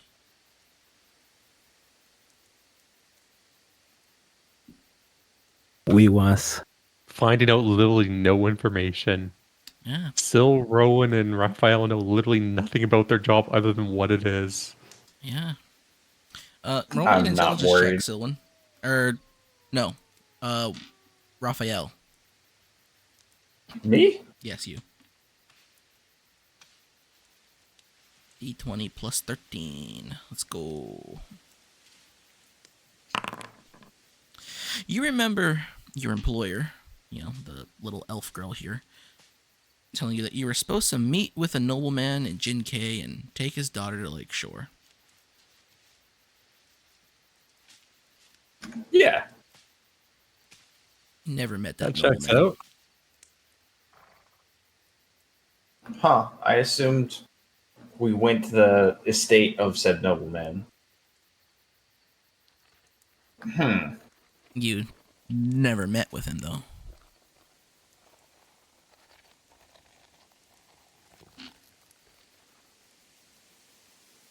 Oh, players.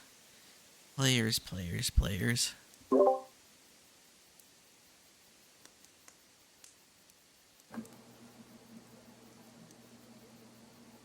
I'm trying to think.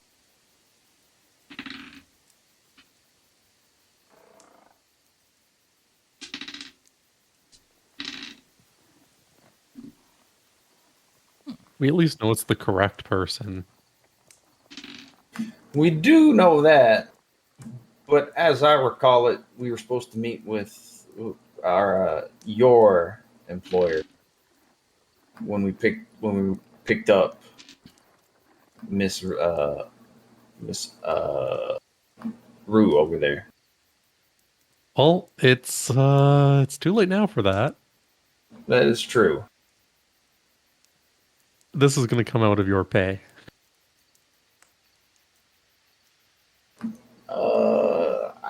I don't Actually, see how that'll come out that's. of Rowan's pay. I think we can agree that's the best course of action. You might be right. Hold on. I look at both of them. Why are you guys talking about my pay?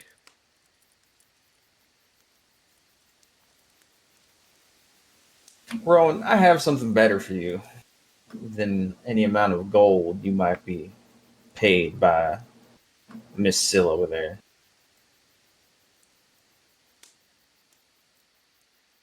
Would you like to know what that is?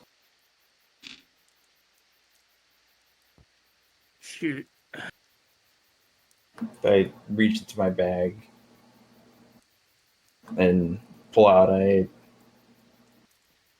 I guess I can't. I have to use my cup, but I'll pull out the bottle of wine, the fucking Mu Chow wine, and a what's the word? It's like a clay mug, fired clay. Ceramic. Yeah, but it wouldn't be like.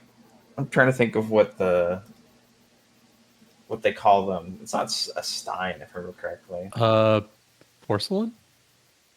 No, the name of the actual cup type. Anyways, I'll pull out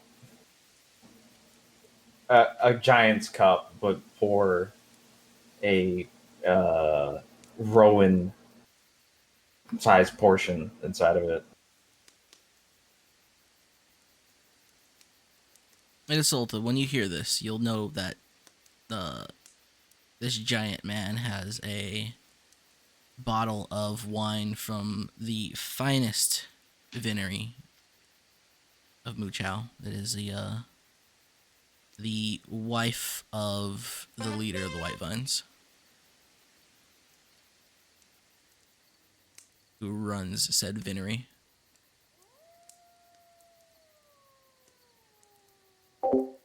That's impressive. Hello for follow. Thank you, Redbearded.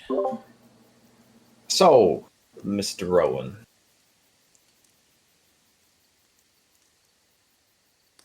as I understand it, you're in the business of researching alcohol and liquids, as far as I can tell. This here is worth more than whatever Miss Sill was planning on paying you. I look at it.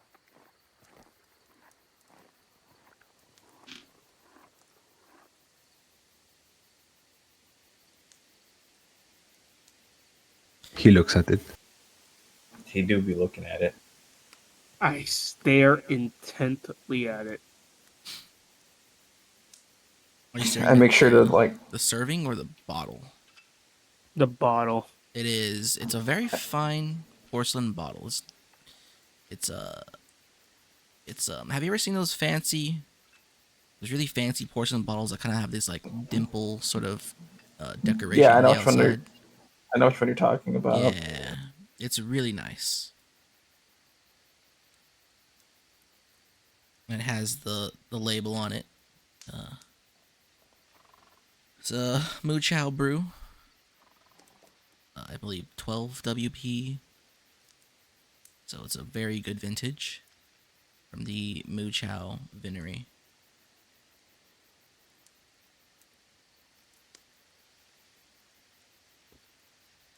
You're driving a hard bargain here.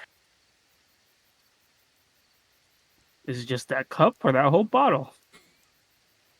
Now you're not getting the whole bottle. However, you're not going to get another opportunity to partake of a vintage of this caliber. That is true. You're not getting another one. Got it. I just go wave it over, just hand it over. I don't give a fuck. Give me it. I'll be almost for a bit.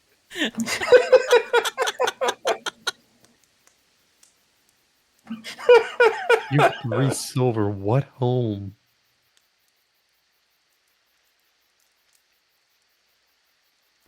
I look at it still. I Exactly. This I is hand what I him do. I hand him the cup and put away the bottle. Pleasure doing business with you, sir. Rowan is now locked in, trying to get all the information about this wine before he imbibes it. Blessed. It's you're not sure what kind of liquor it is. It smells like liquor. If you have any familiarity with like Kideni alcohols, you feel like it might be based on one of those. I check to see if it's grapes, wheat, wine, coconut.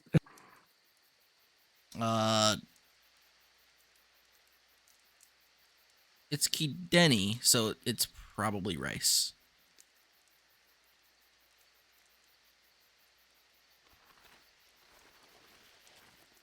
Or at least based on Kideni. What's up, my risers?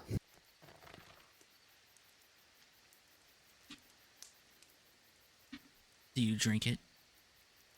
Yep, I drink it. I drink a little bit, and then I start writing in my notebook. It is probably one of the smoothest drinks you've ever had. It is a very nice, unfiltered, like a unfiltered sake. Nice. And it tastes, it's real good. Like, this sip you just had might be the best drink you've ever had and ever will have. I look around. I take out my bottle of black syrup.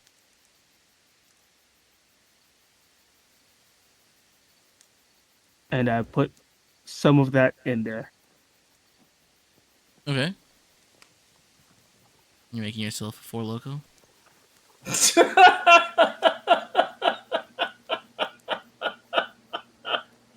Yeah, it's a 40 loco at this point. Making an Irish car bomb. A Jaeger bomb, technically. All right. Practically. And then I start locking in and researching.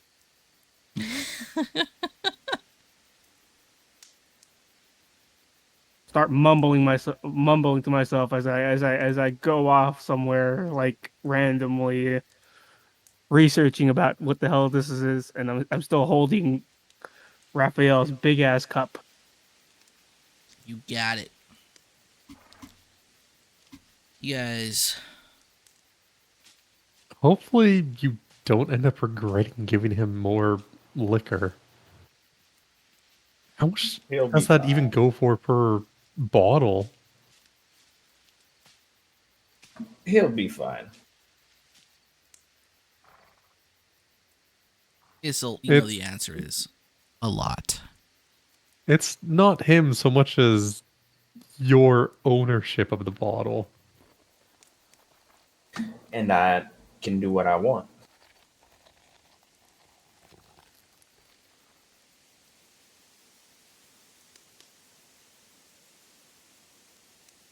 How long do you guys stay awake into the night?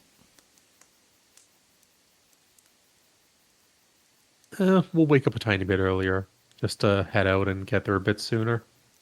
Yeah, with this Jaeger bomb I just made, I'm probably not gonna be going to sleep anytime soon for the next 4 days. Okay, so he'll take watch himself and take the level of exhaustion.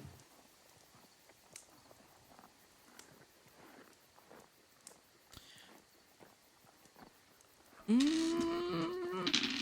say you guys have been up for a while. Can everyone make me a perception check? Which type? Perception. Yeah, but there's visual and auditory. Auditory. Not one, baby. Well, at least you're not trying to get above a rose bush.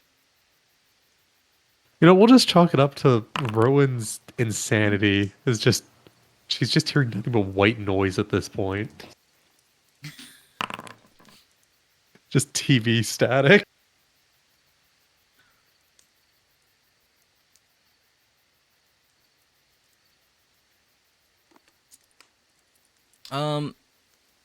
Isolte. You hear some brushing? Like a brushing sound coming from the cart. Scraping. I look at the cart. It's a cart. I approach. You approach the cart. Do you get inside? Do you look inside? Yeah. You find that your prisoner is no longer here. And Kara. You find Kara struggling to keep this wire from tightening around her neck.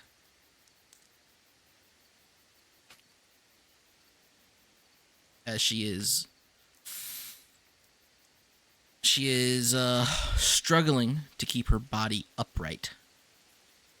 As she's holding onto a wire with one hand, this wire that is wrapped around her neck and cutting into it, and at this point cutting into her finger. And her other hand is not moving very much, but she has her finger brushing against the wood of the bottom of the cart. All right. I take my knife and cut the wire. You cut the wire. She hits the ground like a rock, or she hits the base. She hits the base of the cart like a rock, but otherwise is okay. All right. Which way? Are you asking her? Yes. Which way did she go? She tries to point with her bloodied finger, which you could see the bone popping out of her index finger now. She just points out the back. All right.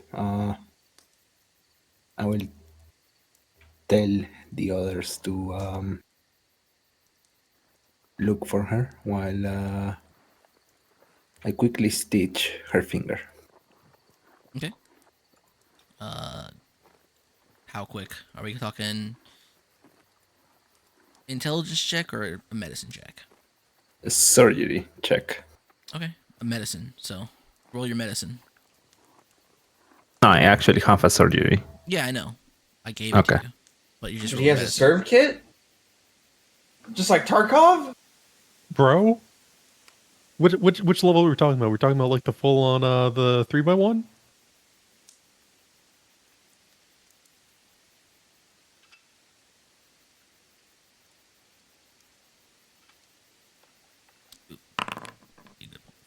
Damn.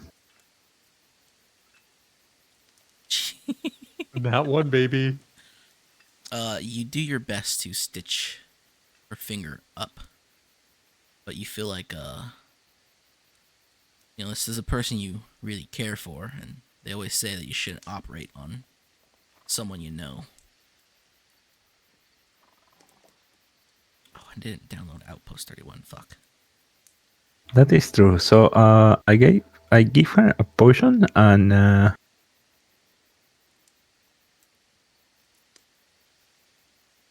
I will say I have to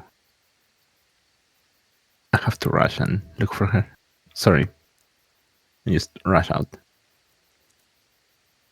She does her best to imbibe it. As for the rest of you, how do you respond to Isolte telling you this news? How dark is it? It is dark. Like, can't see dark? You got the light of two full moons, actually. Both Lilun and Well, Mara are full and in the sky. It's dark, it's night, she's unarmed. I doubt she can really get too far away from us.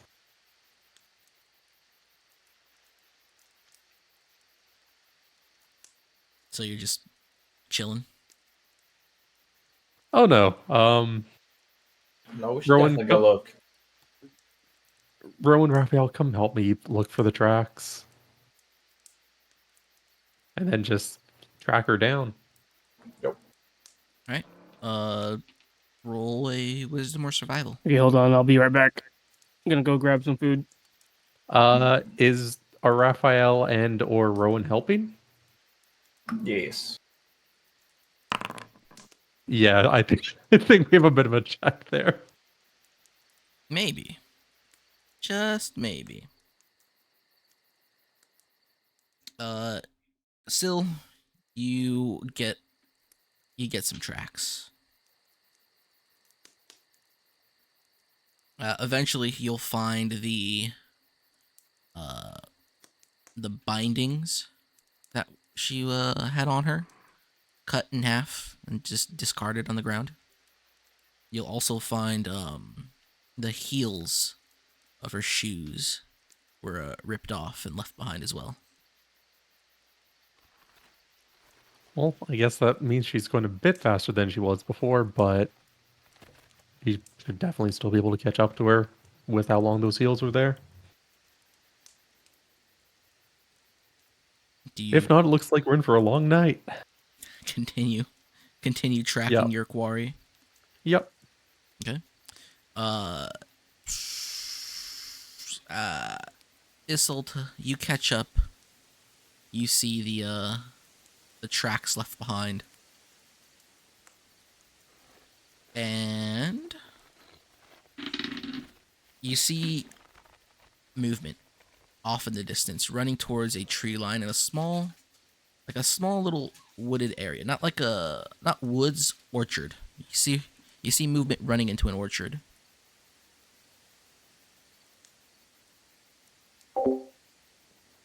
I follow. Okay, you continue to follow.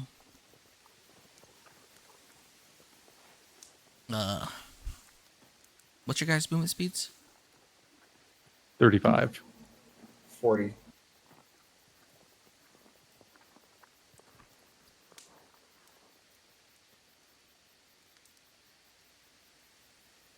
Raphael is my mount. He's an intelligent creature of one size larger. One size is a massive, massive overstatement there, There is or understatement rather. a feat for royal giants to do just this. There's also a mod that lets me make your tokens ride other tokens. And you get that.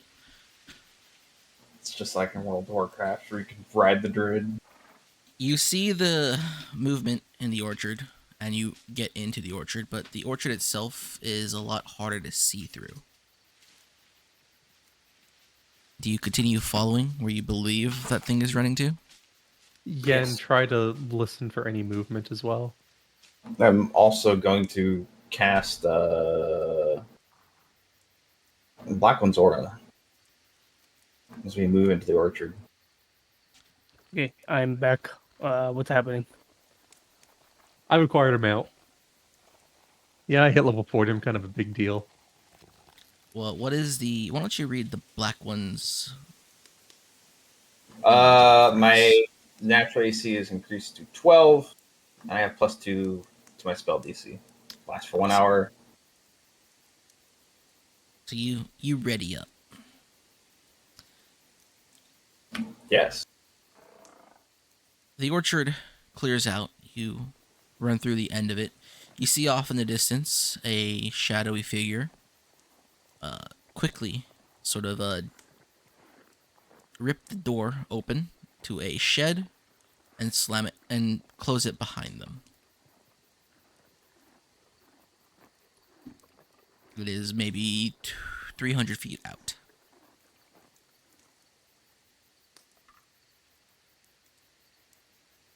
What do you do? I tell the party to rush to the shed and encircle it. Okay. I'll listen to the small woman. Okay. Same. Yep. I assume you all run full surrounded- speed? Or... Yeah. Yeah. What is my run speed? My walk speed is 40. Run speed is... I That don't times 2. think I saw it. Holy fuck, 80 feet. Yeah. God damn. Just wait, my next, my new system, it's times 3. Because, well, run speed's times 2, and then sprinting, I think, is times 4. So, but you'll also end up killing yourself. Unaliving yourself. Based. You guys run towards the shed and encircle it. It's, somewhat large. Looks like you're meant to store not just tools, but maybe this is where they do the moonshining here at this orchard, for all the bad fruit you Oh can't lord. take to sale. Alright, if there's tools inside, consider her armed. I can't believe I didn't download all my suspense songs.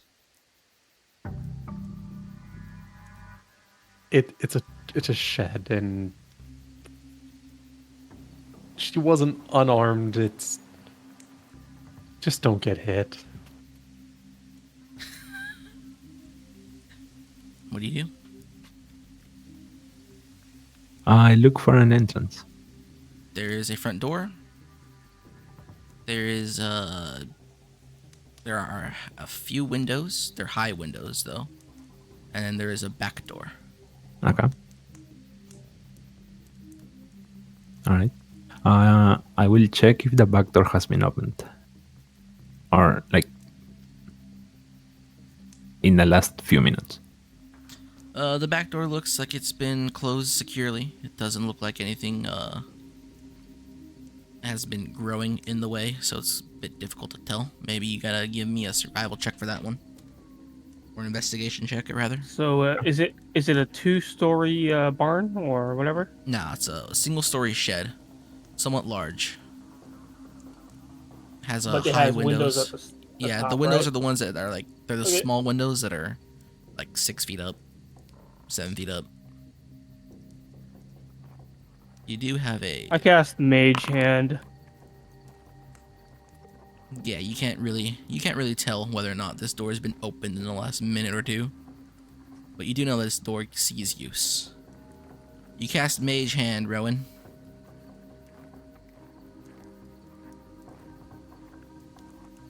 And I try and see if I can open the door I open that window.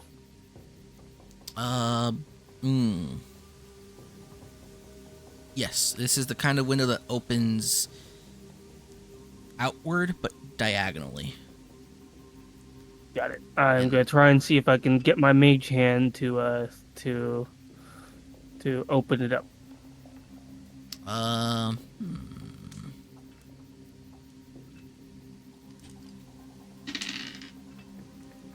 Yes, your mage hand manages to sort of squeeze through the crack and just pull it open slowly but surely. Thankfully, this window was not locked. Oops. I signal to the other guys that that window's open. Raphael can probably just look over it now. He is indeed 16 feet tall. These windows are 7 feet up.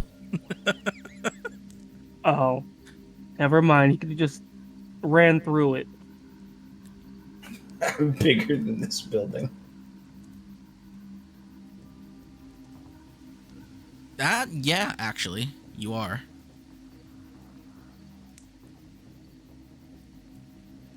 We actually don't need to encircle it. I can just stand a bit close. What do you do?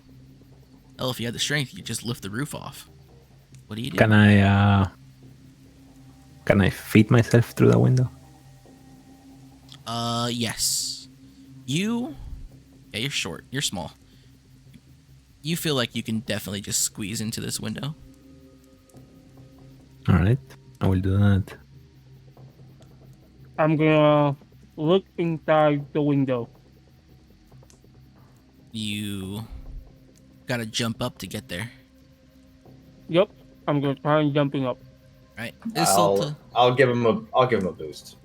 Isolte squeezes up the window. Yeah, I'm gonna. Oh, actually, hold on. Right. Look at Isolte. I will figure this out afterwards. She squeezes into the window.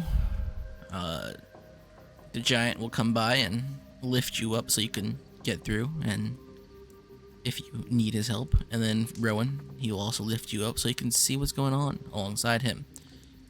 Isolte, you're inside the shed. It is indeed full of stills. This is where they do the moonshining on this orchard. My How eyes dark light is up. it in there? It is black as the night. But you can't, well, there's light coming in from the windows. It's not a lot. But you can see the stills right in front of you. It is dark. All right. There is an elf hiding in this shed, as far as you know. Can I still see Isolde? Are you an elf? Actually, I don't think elves have night vision Yeah. anymore. I'm an elf. Nope, you can't. They don't have night vision anymore. I know. I keep forgetting I took that away from them. Best thing ever I did.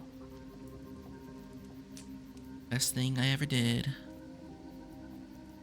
I get my mage hand to go through the door and follow Isolde. Okay. Your mage hand follows Isolte. Anyone else doing anything? Still will just take the easy way and just grab her locket and open and just go in the back door. Grab your what? Dodge action. Open the locket. The lock? Locket. Locket? Pendant. Necklace. I don't remember this. Turns out when you throw gold at things, you can buy permanency. What? It's a continual on bestow light. Oh! Okay. You just Which say that in the should first just place. light. Yeah, you open the back door. The back door is... Well, I think it's already opened, yeah. Yeah, the back door is open. So just go inside ready to dodge out of the way if she tries to attack. Unsurprisingly, nobody checked the front door. You open. You turn on your continual light. Locket thingamajig. This room is blasted with the light of the sun. Isolte, whatever opportunity of surprise you had sneaking in here and hiding in the dark is gone, as this entire room is just lit up. However, you don't think it's going to be important. is no less than Is 5 she feet here? ahead of you, is a body. The body of Rue. Oh no. Her throat cut ear to ear.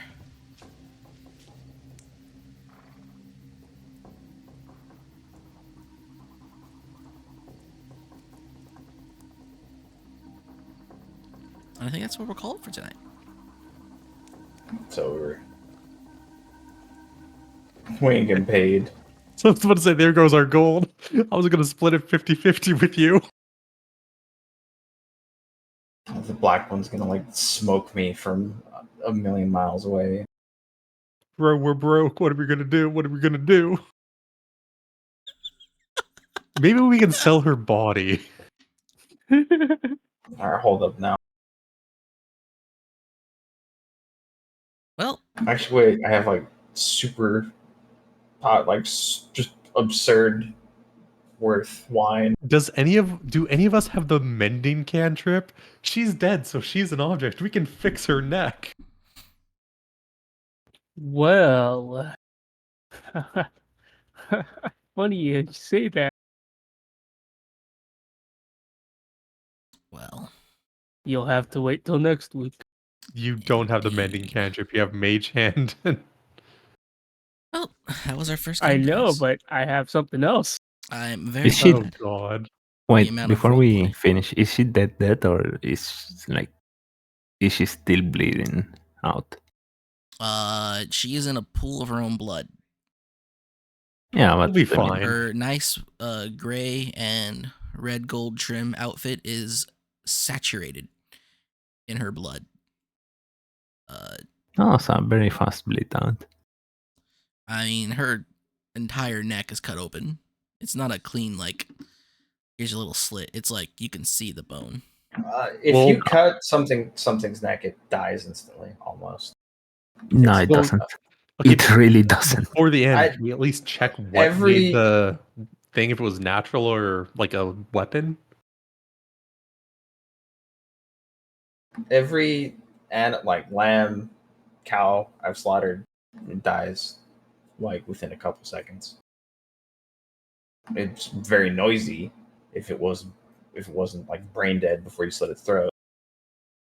They really don't die that quick. Humanoids But they don't die that. do. I've seen it. Yeah, I've also done it. They don't die that quick. You suck. Unless you like cut into a nerve, they don't die quick. Bro, Jeez. she's cut to the fucking bone. I think. No, yeah, I know, think but that's more than enough. Well, can all share stories about how we killed people later. So that was our first game.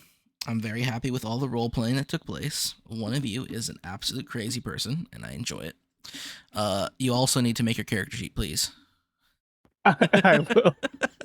And also, wait, he hasn't finished it yet. No, I haven't finished it. also when you It's can, been 5 hours. which token are you gonna use, Haku? The last one. The last one you posted? Okay.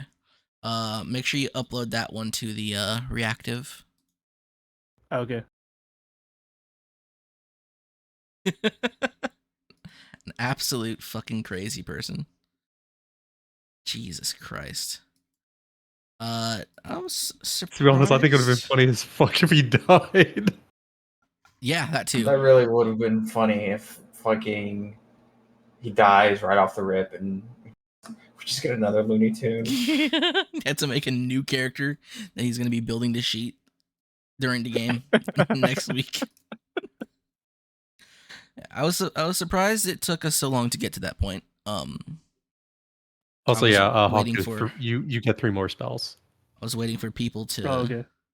to camp and start talking, so these very good rolls I made could kick into place and throw a little curveball into what was already a pretty big curveball.